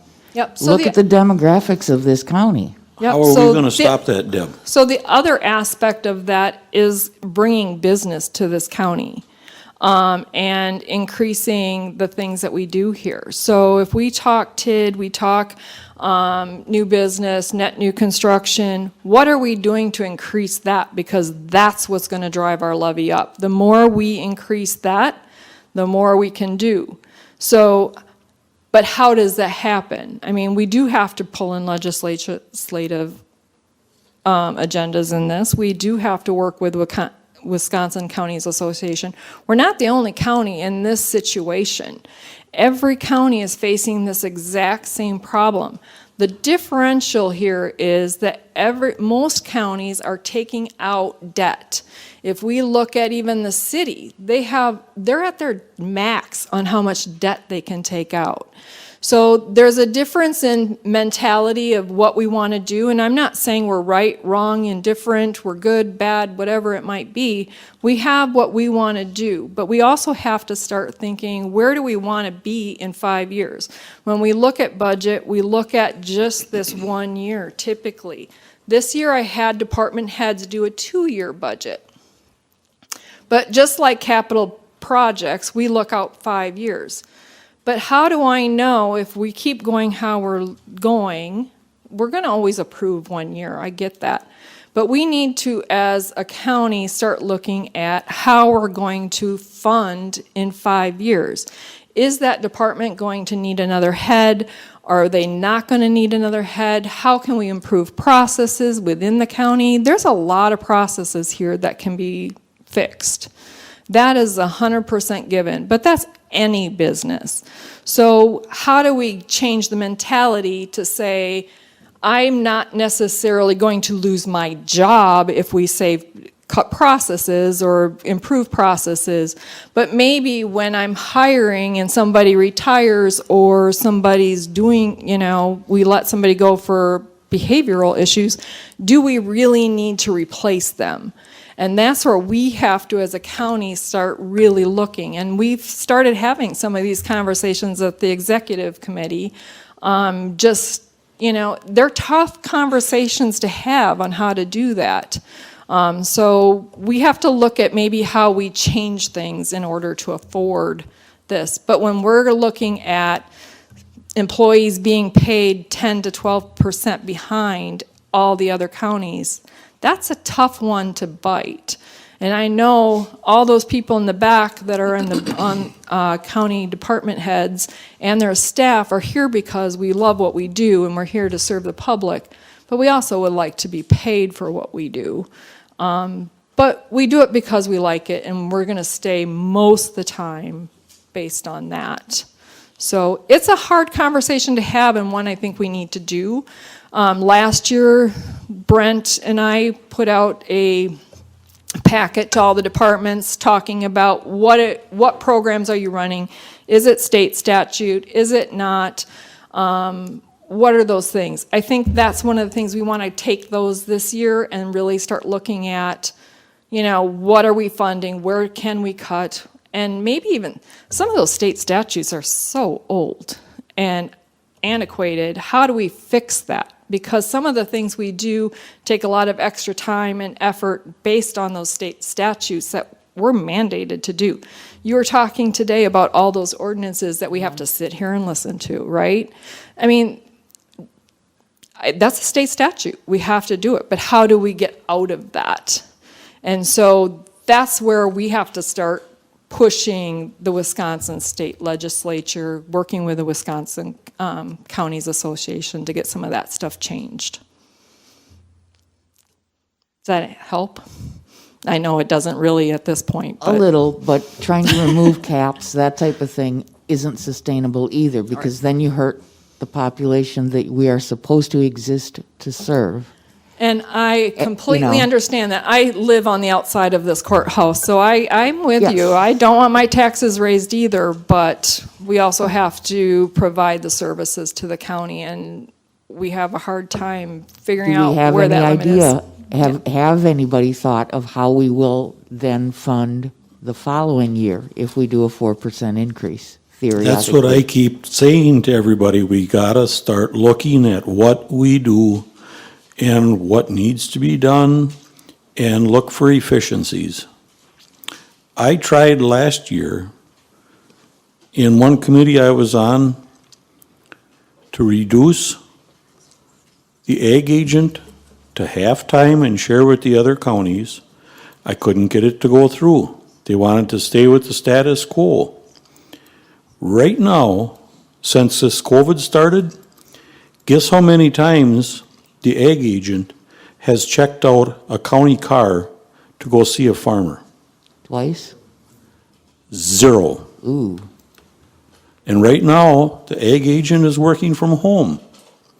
Now, nobody likes to make decisions like this, but things like this, these tough decisions are gonna have to be made. There is efficiencies that can be found out there. If we have an employee that's basically producing 0, it's time we have to make a move. It's not pretty, and nobody likes to do it. We had one individual that we dismissed from the PD&Z department. Has anything bad happened there? Nope. Actually, it got much more efficient, and the current employees are much happier. That was a few years ago. That was not anything that just happened recently. I was going to make sure that that was clarified. We've had, because I think the one that we just had leave was probably. And he left on his own accord. He Right, was, and he was he not was happy an- where he was anymore. It's he nothing to was do with an Andy. asset. No, but that's what I'm getting at, is in the committees, you're gonna have to really take a hard look at just what's going on, what we're spending, what we're not spending, and how are we gonna keep good employees? And why are we spending it? We do things that Yeah. we don't need to do. So Deb, one of the things that I plan on doing next year is when the departments come to their committees, the one thing I'm going to have them start bringing to you and have on the agenda is not just their vouchers paid, but their budget to actuals. Because I keep saying, it's easy when you guys don't understand the hardship that they all go through trying to balance that budget and the hard decisions they're making. Because when we come in with a balanced budget, it's easy to say, yep, this is good. So I want them to start bringing that budget to actuals to your committees so that you can start having conversations about, this year I might have this big issue that came up that wasn't in my budget. How are we going to handle it and where are we going to go with that? I know I've said in the past that our new system, it doesn't allow you to go over your budget without doing a budget adjustment. So they're taking budget from a line that they don't think they might use to put it to a different line that they have to cover. So I want to start having them have those conversations with you because that's going to help you understand the frustrations and the challenges that we have internally that you guys might not see today. Okay, well, let's move along, or we're gonna have people falling asleep here again like we did one time before when I was sitting in the back, I could see up to the front. We will move on. Gene Hoppy, please. One thing I want to say, thank you for doing a good job on the budget and explaining it. I think it went through very smooth, and I want to say thank you to Thank you you. and your staff. Thank you. Okay. Dennis Knack. I had one question on page 3. We had personal property aid in 2020. 2021, we're paying out 2.5 times what we got back. Is there a change? All right, you're on the 2021 levy calculation, Dennis? Yeah, for the personal property aid. Yeah, last year they gave us some, this year they're taking it back, and this year so last year we got like 49,000 in personal property aid, so they're taking it back, and this year they're giving us $20,501, and they'll take that back next year. So every year it's gonna be a flip-flop on those. I honestly, that's something they started last year. Brent and I had asked questions on it last year, but we didn't really get a clear answer, but they're doing it to every county. Okay, and then on the highway fund for this year, between the actual, the revenues and expenditures, is there a reason there isn't much in revenues this year? What page are you on, Dennis? 30 or 28. You like Grant to answer that? That one, there's usually not a big differential. The difference there, they pull out a fund balance applied. But Grant, do you want to comment on that? There's a mic floating around back there, Grant, could you use that? That way it gets recorded for Pam's minutes. Sure. We had one project, so I think we're looking at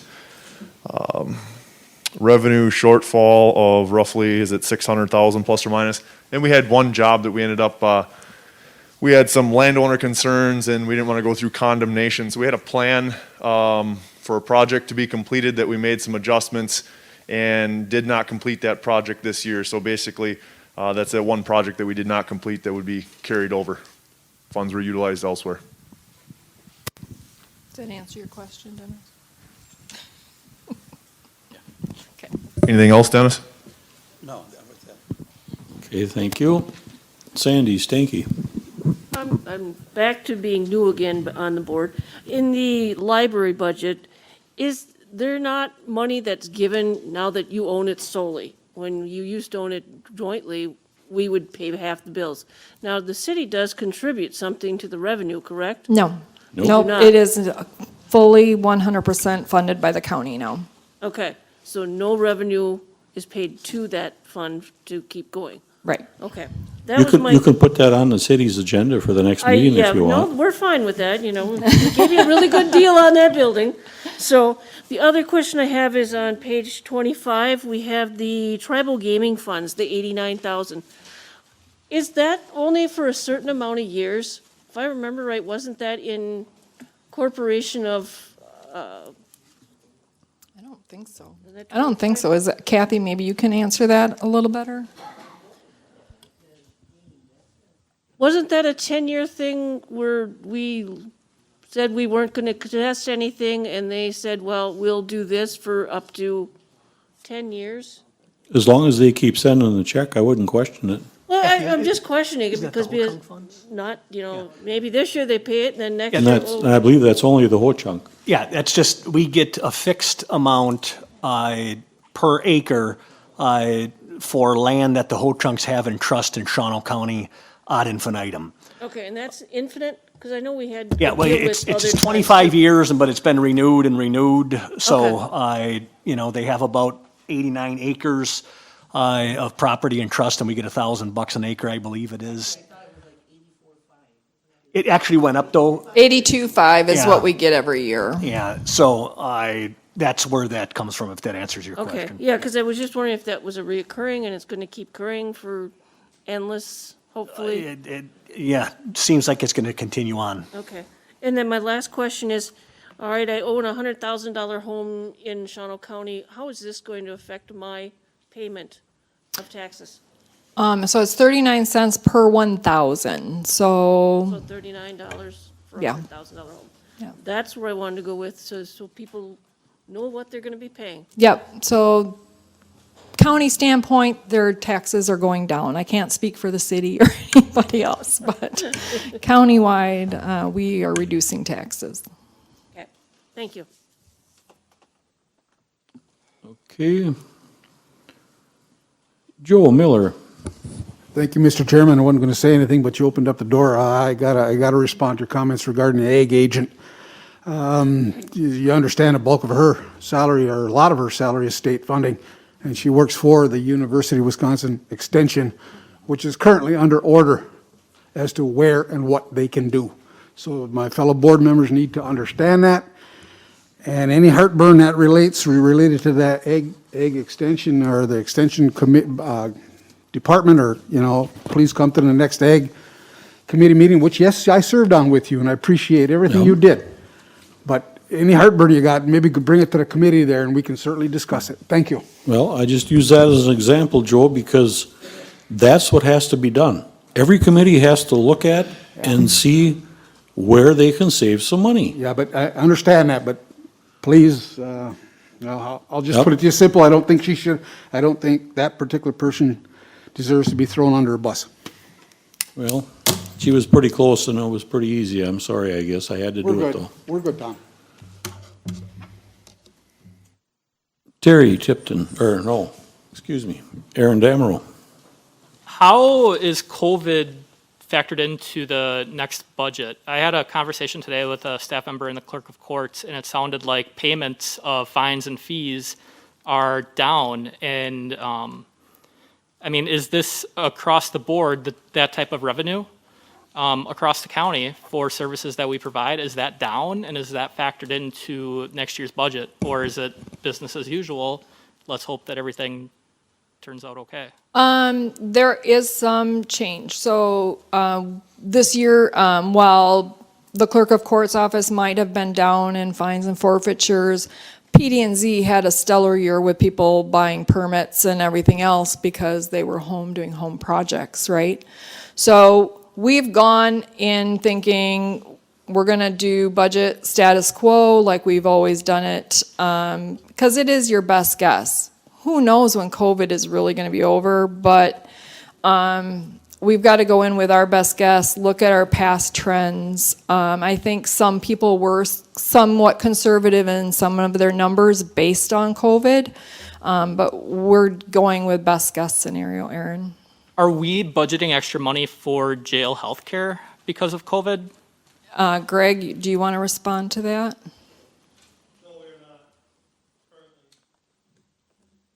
And that's a concern I have, because there's jail outbreaks of COVID all across the state. And it looks like we were down to 140 people in our jail in May when we're typically around 200, I believe, and now we're back up to 181. So I'm wondering, if there is that coming out of the general fund, or is that something? They would first have to look at other places in their budget where they could move money from, because if they have an increase in one area, they might have something that they're not being able to fund for in another area.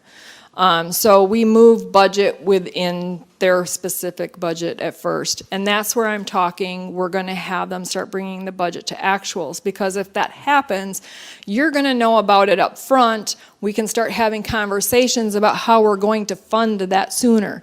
So if Greg might start having issues and he needs more money, maybe the sheriff's office has less expenses because of COVID, and we can move some of those funds over to Greg. We just really have to start having those conversations, and I've talked to department heads about this already, and since I've been here, is we need to be able to be a little more flexible with how much levy we're getting. One year you might need a little more, the next year you might not need as much. Pam's a prime example of that with elections. One year she might have 4 elections, the next year she might have 2. So some years she needs more levy than others. So we have to be more flexible in what we're doing with our funds. It's levy dollars for the entire county, not for a specific department. My second question, I was reading through the budget book, and I read the Veteran Services comments with the budget issue, is that this office has not provided enough funding to support the basic operations. Yep. And that, huge red flag. So I called up Nick and I talked to him, and I just wanted to find out what was going on. And I mean, I know that there's tough tough issue, tough all across the board. But the one thing that he mentioned to me that was concerning, since my side of the county, is that once a month he goes out to Wittenberg and meets with veterans at the community center there, and it's a big service to the people on my side of the county. Yep. And I mean, it's about $300 that he cut out of his budget to do that. And I just wanted to let the board know that even though that is cut from his budget, he is still going to continue to do that at his personal expense. I think that shows his character, but I think, I mean, at the same time, I mean, And I did talk to Nick about that, and I have told him he needs to take a county car. So it won't come out of his pocket. And I do know that other employees have done that in the past. I strongly discourage that. But again, that shows the character of the employees you have here, that they're willing to do those kind of things. It's kind of like a teacher at school, right? She doesn't get enough money to cover her classroom supplies, and she goes out and buys her own. Is that fair? Absolutely not. Should she have to do that? Absolutely not. But it's the dedication of the teacher, and that's the same mentality I think that we have here in the county. But I have talked to Nick about that, and I don't encourage that. We'll have to find the money to be able to let him do that. Vets are very important, and being able to do those services that he provides is crucial. thank you. Okay. Deb? Question. Aaron just made me think of something. How much is our health insurance contribution for the cheapest plan, single plan, per employee, approximately? I'm going to defer that to Rachel.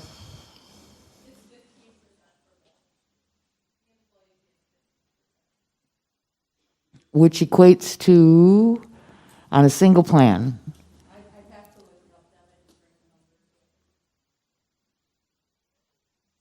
Actually, wait.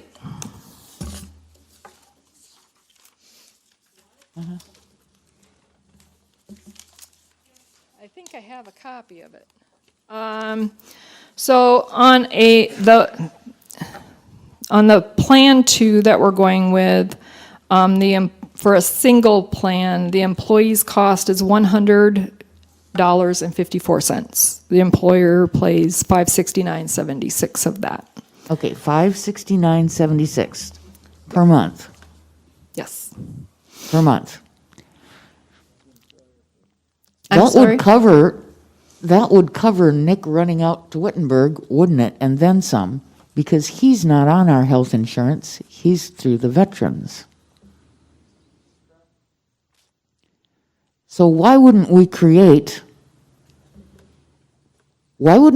the money he would have cost us if he were on the cheapest plan we had and stick it in his budget? I will find money for Nick. I'm not worried about that. If we did that, there's a lot of people who don't take health insurance. We'd have to do that for a lot of departments. Not necessarily. This would be, if they serve veterans, I suppose we could. This would be for somebody that serves veterans. We're all sitting in these seats right now because of a veteran. Yep. So I will find money. I know that we have the contingency fund. Maybe I reduce the contingency fund.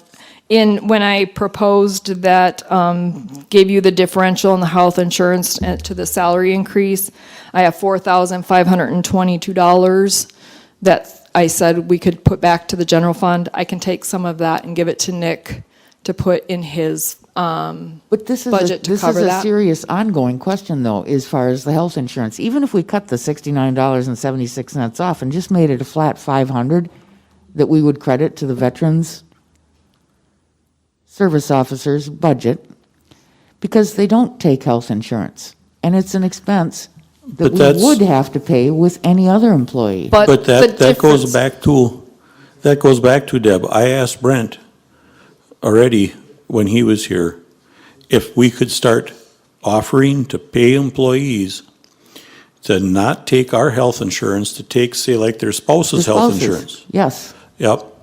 And that got shot down because I forget what the reasoning exactly he had, but he didn't think that there was much money to be saved that way. I think it's substantial. Well, possibly. Deb, here's another scenario. So we could come up with something like that, but Nick leaves or Jennifer in that department leaves and somebody else comes in. They have the option to take that health insurance. So That's my point. So why couldn't we come up with a credit that applies in lieu of, because he doesn't take it? And then if somebody does take it, well, then I guess you lost that credit. Because there's other ones that don't always use our insurance either. But they don't Then are we serve gonna go veterans. back to, Deb? Are we gonna ask Rachel to go back to, and I'll find out, does this person have insurance? How many times did this person use the county's insurance? And they could have used their spouse's insurance.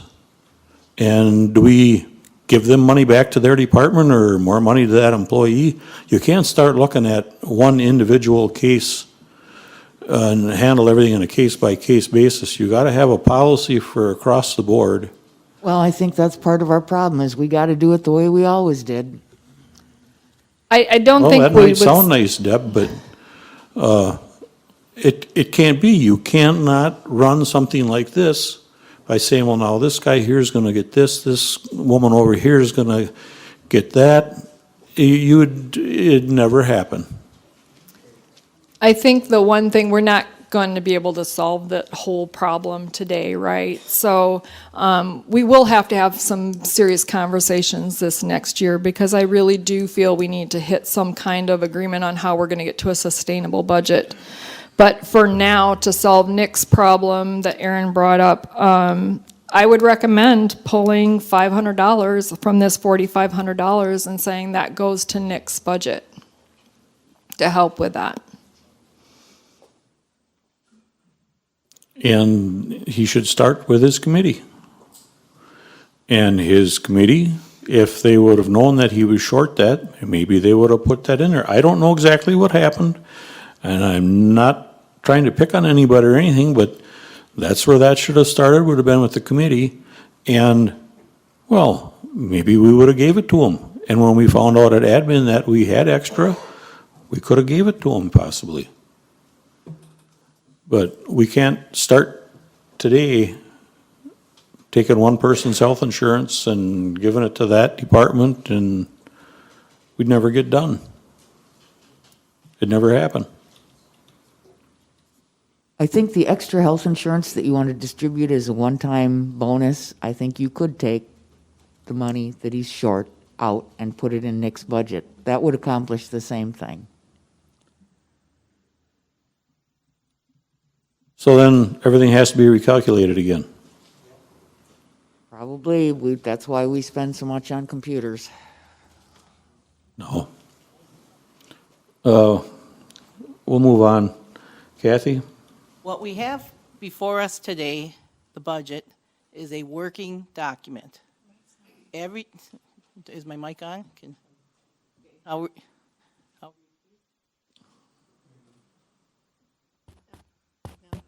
Try it. Hello? No? Yes? No. Use Dennis's. Use Dennis's. Take Dennis's. There. What we have before us today is a working document. We have a dollar amount that we can use as the levy. Within that amount is what we spend or increase. Who knows? Tomorrow we may have a big shopping spree and everybody, the sales tax looks wonderful. But what we have today is what we have. And it can change anytime throughout the year. So I think we're kind of beating a dead horse. You know, we have the number and that's what we have to work with, so. Like I said in the beginning, it's an estimate, right? And it's going to fluctuate. Based on what's in this book, we've had people quit, we've had to hire new people. So even the document we have right now, at any given point, it's a changing document at any given point. This year, how many budget adjustments have we done? I just don't know, between different line items within departments' budgets. We've gone to committees and said, we've gotten a new grant, or we've gotten a new, awarded a new project for the highway. And so our budget is always changing. We just have to remember that it's a best guess scenario at any given point.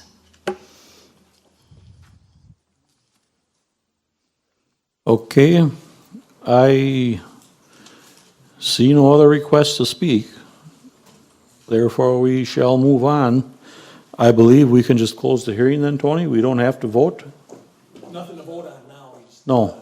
close the hearing and move on to the resolution. Okay. We will close the hearing. And we will move to hazard pay. Which one are we on here, Pam? Resolution 4320. Oh, okay. Yep. Yep. Okay, then we will move to item number 16, resolution number 4320. Pam?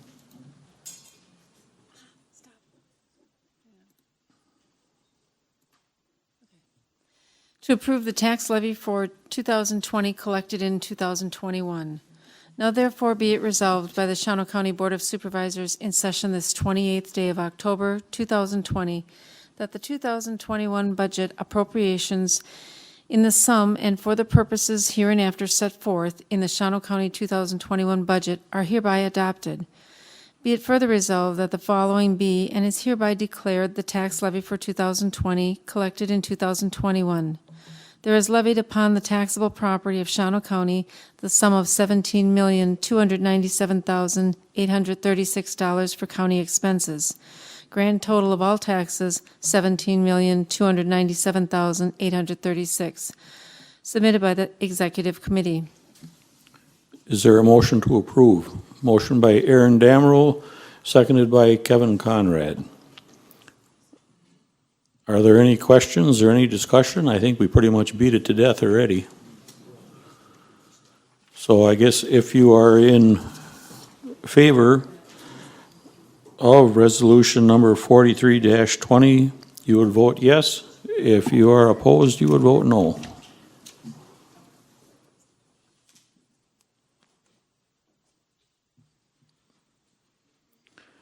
"24 yes, 1 no, and 2 absent, so the resolution has passed.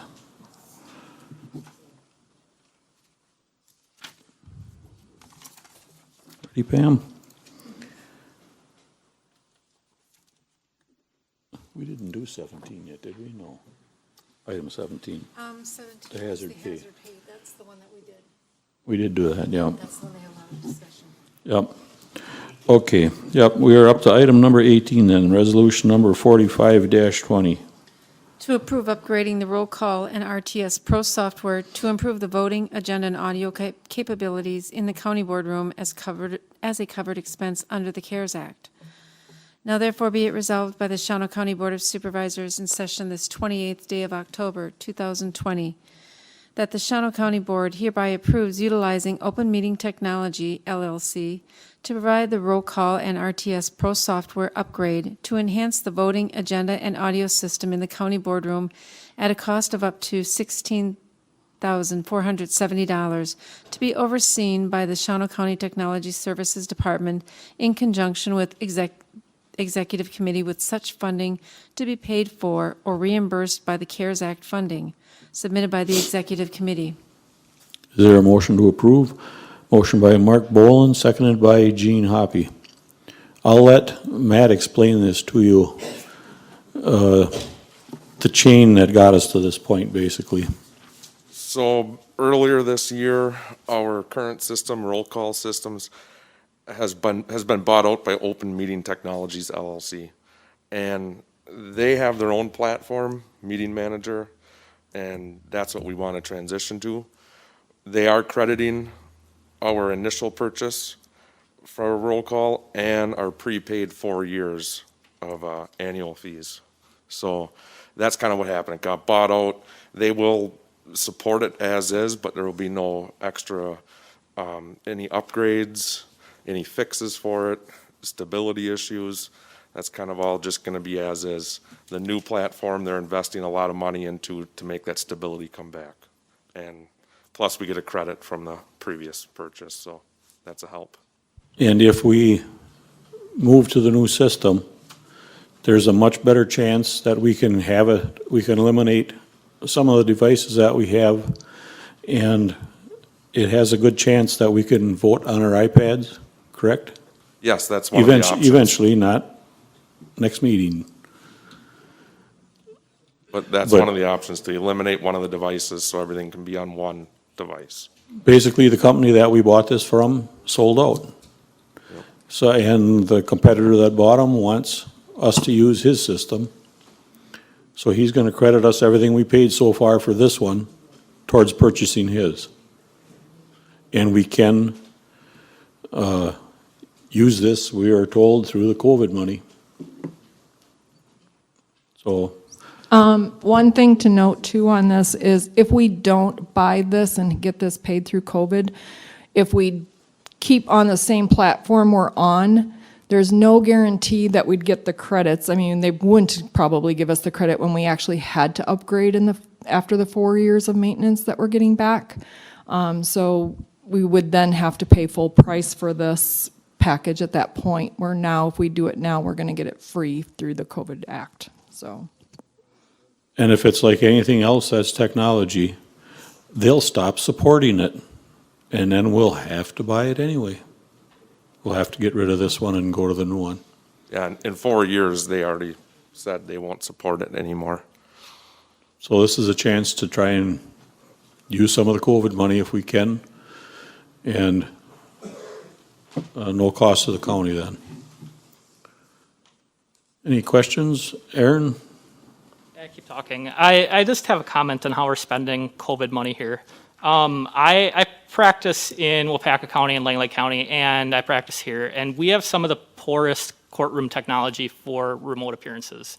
And I'm disappointed that no COVID money was used to upgrade our equipment in the courtrooms. I think that it is a hindrance to the functioning of our court system, and I mean, I know that the clerk of court is working on figuring out how to do some upgrades. I don't know where the money's going to come from, but I think that it would have been a great use of COVID funds for a system that is used 5 days a week, every week, and actually brings in substantial money for the county. So that's all I have to say.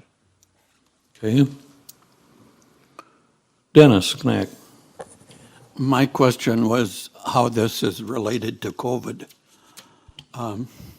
You know, when almost anybody should be able to get a COVID grant then. This is related in the fact that this package would allow us to do a remote session if we needed to.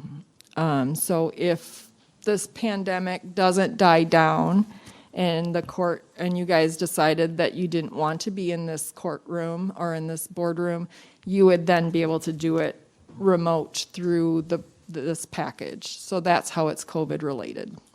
But that's only one time. We can only do it once remote. Well, but then we had to change our own rules for that, Dennis. Yes. DOA has approved this already for other counties. No. So it's already an approved purchase under COVID. Okay. Is that it, Dennis? Yeah. Okay. Any other questions or comments? I see none. Then if you are in favor of resolution number 45-20, you would vote yes. If you are opposed, you would vote no.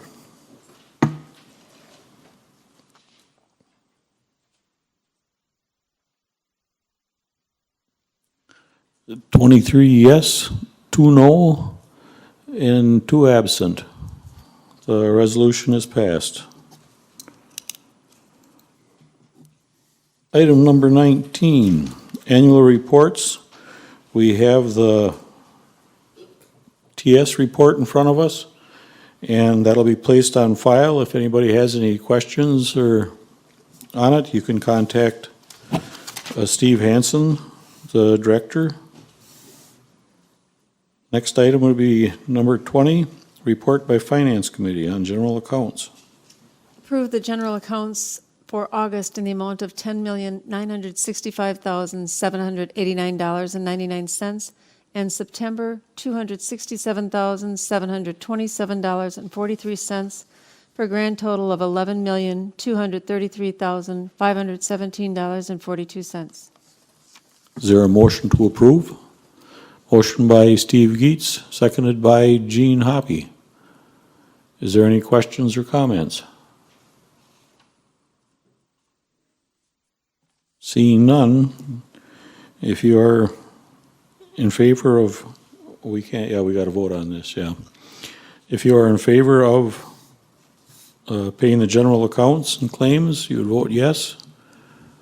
If not, you would vote no. 25 yes, 0 no, and 2 absent. So everybody's going to get paid. Item number 21, acceptance of the committee minutes.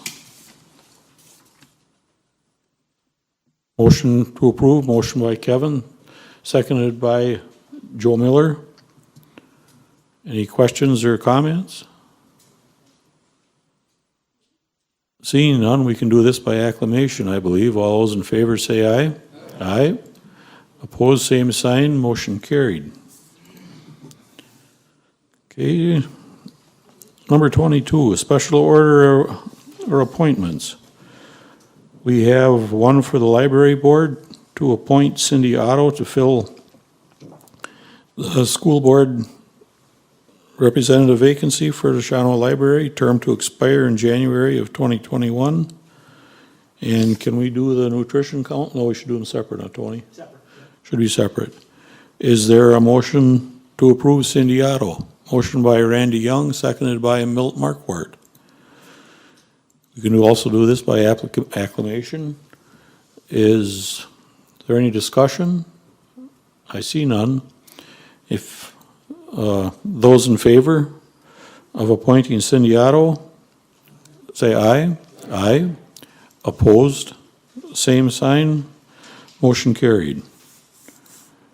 The other one would be for the Nutrition Council to appoint William Becker to replace Dorothy Owen. Is there a motion to approve? Motion by Ken Capelli, seconded by Aaron Damrow. Is there any questions or comments, or, oh, you got one, Joe? My old eye doctor? Bill Becker? Oh, okay, yeah, no, thank you. Okay. Okay, if there's no other questions or comments, then if you are in favor of appointing William Becker, all those in favor say aye. Aye. Opposed, same sign. Motion carried.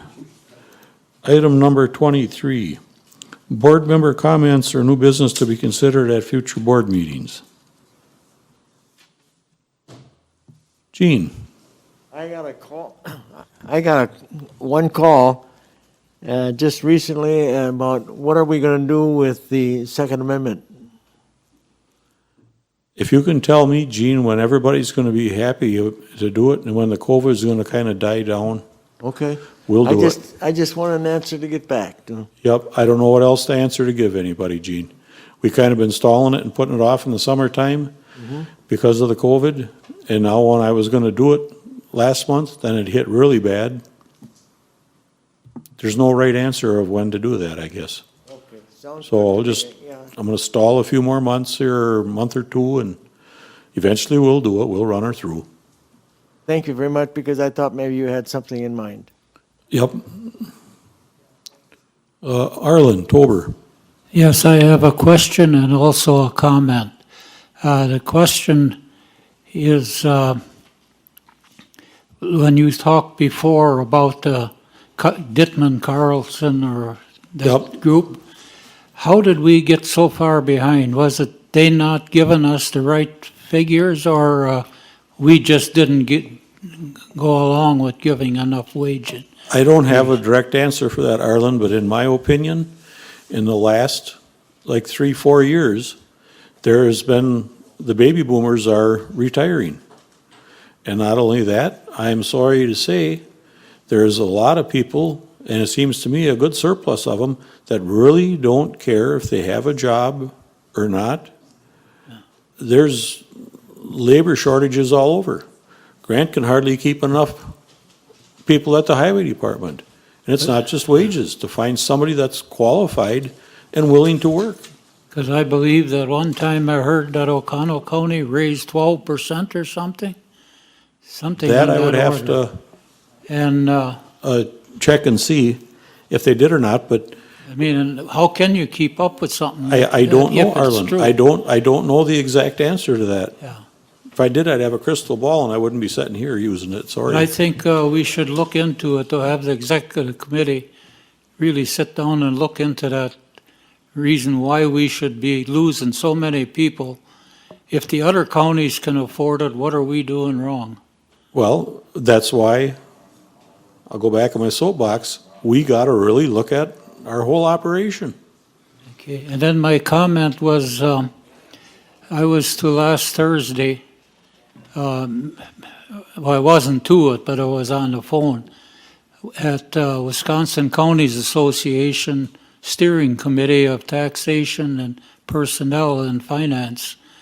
And Washington County come back up again with the resolution to try to get county assessors.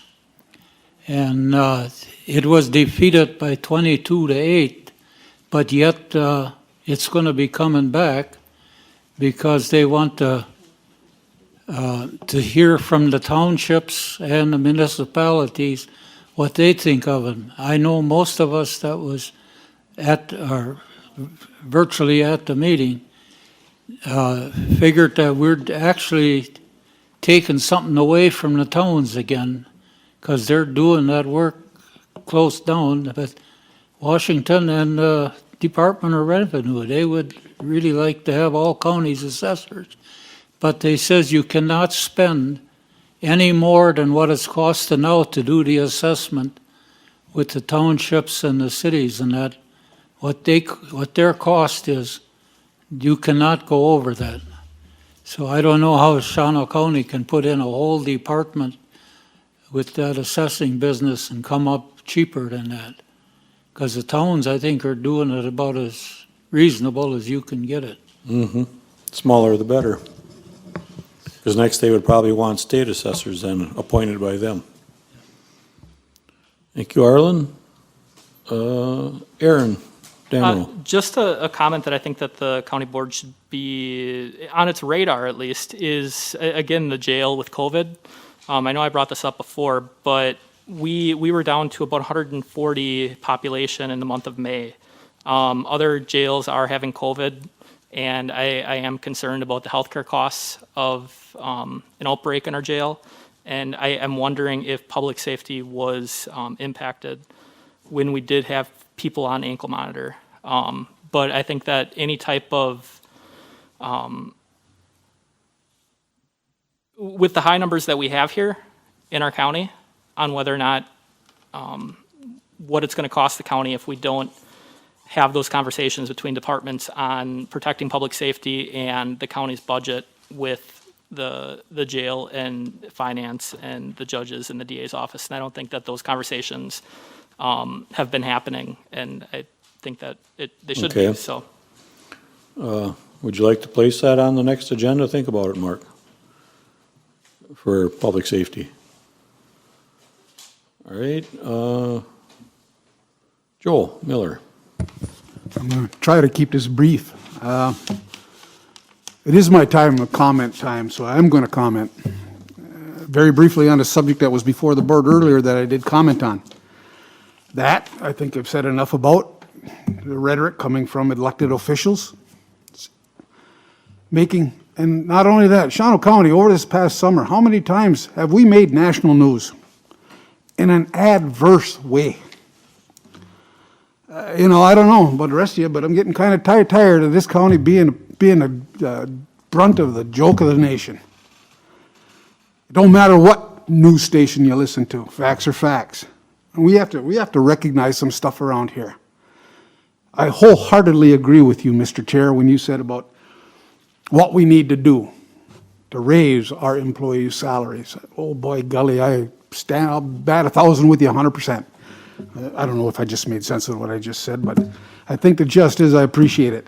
But no, this county, and not only that, our court system, so far behind, it's pathetic. So far behind, and then you wonder, oh, they cry, they need more help, more help, more help. When they intentionally pad their caseload, inflate their caseload, intentionally inflate it to look like they're so damn busy, but no, it's 100% laziness in the DA's office. And I'm sorry to say this, but if the judges allow it, then they're equally guilty. We have authority, and we are the county leaders, and we have a responsibility to our constituents in this county to see that they are treated fairly. And a mention was made about surrounding counties earlier. The statistics regarding the court system and the judicial system in Shawano County compared with the statistics of surrounding counties is astronomical. And there's no reason for it, other than maybe laziness. So I would have said this a long time ago had we had meetings, but I'm going to comment. It's my opportunity to comment, and I don't expect everybody to agree with me.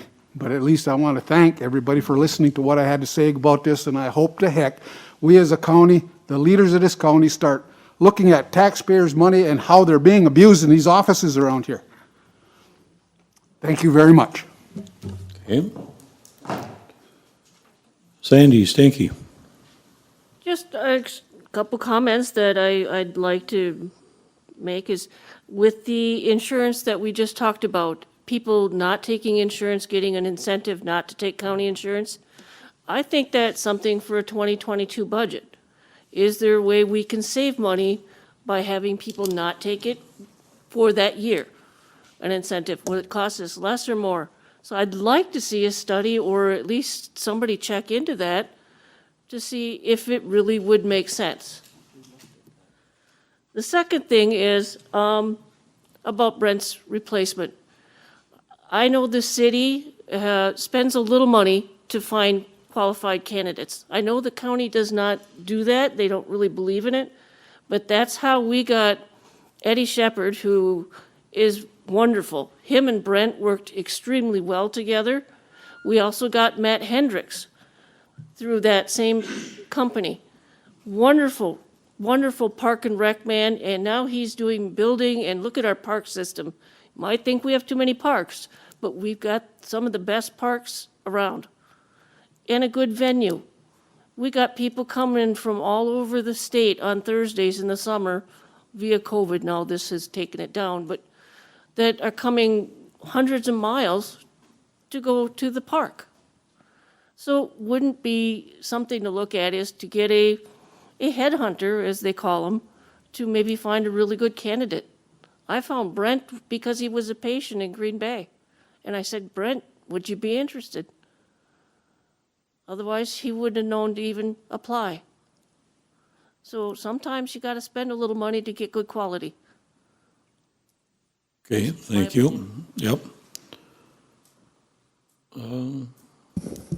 Terry Tipton.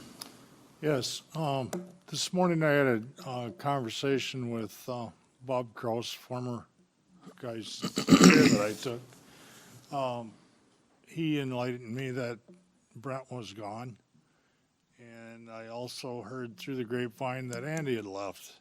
Can there be an email issued or something that people are made aware of when these heads of departments are leave or are no longer with us? Email to, you're saying to the board members? Correct. We could probably set something like that up. It'd just be nice to find it out from firsthand instead Sure. of second, third hand. Okay. We all got emails, so. Yeah, it's we all got emails and the easily iPads. done. Okay. Thank you. Yep.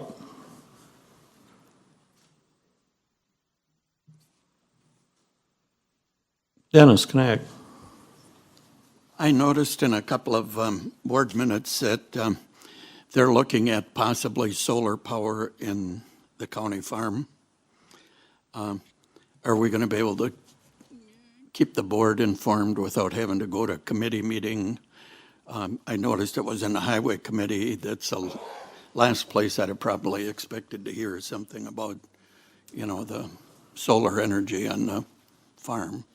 I would have thought property, but We have been discussing that in public property, so everybody knows, and I didn't think to give any little report on it under my chairman's report, but I'll give you a brief one right now. We have been discussing that. We've talked to, I believe, 2 companies so far, have came and gave us presentations. We are, there's a third one that has interest. We have been offered what I think would generate some substantial revenue for the county. And I was going to go around to each, since we're lacking an administrative coordinator, within the next month or 2, I was going to go to each respective committee and tell them a little what's going on, that it would affect, like Ag and Extension, because of the funding coming from there for the fairgrounds, and talk it over with them. But we haven't been saying a whole lot because we've got 2 of them right now that gave us different offers, and you really don't want to advertise too much, Dennis. You don't want to start having somebody leak out and find out that, well, this is what this one offered compared to that one, and get back to them. But I think roughly, I really don't want to give you no big inflated number, but we could possibly get up to roughly $300,000 a year in revenue compared to the 44 that we're getting. I wasn't asking about the money, but Yep. that was the first I. Well, I'm trying to let a little information out, Dennis, without giving no exact numbers or anything like that. Yeah. That would be one of the ultimate. And then along with that, we haven't got an answer yet. We've been, Steve Drayer's been kind of heading this up. And there's also payment in lieu of taxes. And if I'm understanding it right, they assess, that installation gets assessed. And we would get more money back because the county would also get a payment in lieu of taxes, but we're not paying any taxes on our own land. So we would get that payment also beyond this other figure, and the Belle Plaine would receive a significant payment. But it's kind of hard to, like I say, to say too much information about it because, well, then the cat's out of the bag.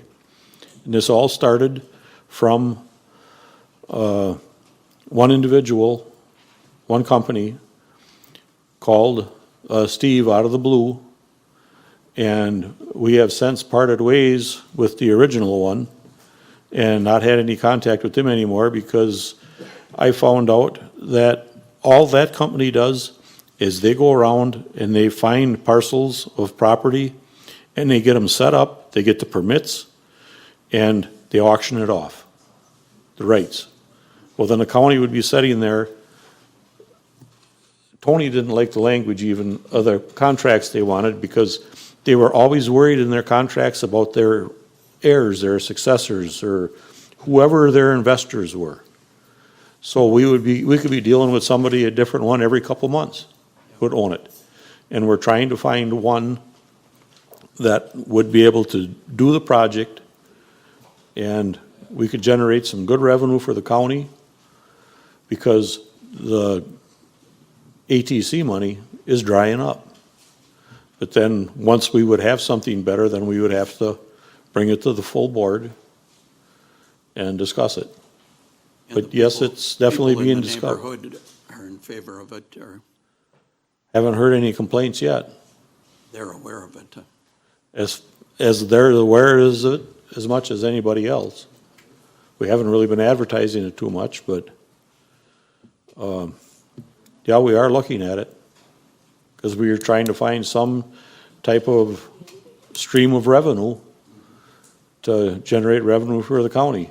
And these agreements are, I believe one had a 20-year lifespan, the other one had a 25, and then possibly up to 10 years after that again. And part of the agreements for either one that we have talked to so far, at the end of that time, if we don't renew after that, they have to remove all of their equipment and return the site to its present condition. So there's lots of things to be answered yet. The current farmer, how long he has a lease out there, and how far ahead can we let him know so he's not pouring a ton of fertilizer into the property and a bunch of money, keeping the ground, up as far as it can for him. But I really don't think I can say too much more, I guess. You'll just have to kind of trust us for a little bit in public property. We're not too sneaky. Any other questions or comments? I'm sorry, we're past the time for public comment. For county board members, discussion only. Okay. I didn't shut them off.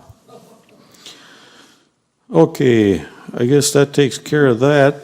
Item number 24, claim report of county board supervisors mileage. Pam? For today's meeting, there's 25 members present, total payment of $2,286.71. Okay, is there a motion to approve? Motion by Kathy Lupke, seconded by Devin Crejan. Yeah, I know, you gotta have that. That was always Ray Failing sat there before Devin, and he always made the motion for that. That's why when I looked at you, I went over to Kathy. We have a motion and a second to approve the mileage and per diem. If you are in favor, then you would vote yes.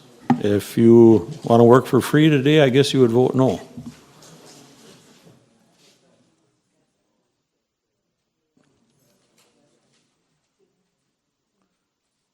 Joe?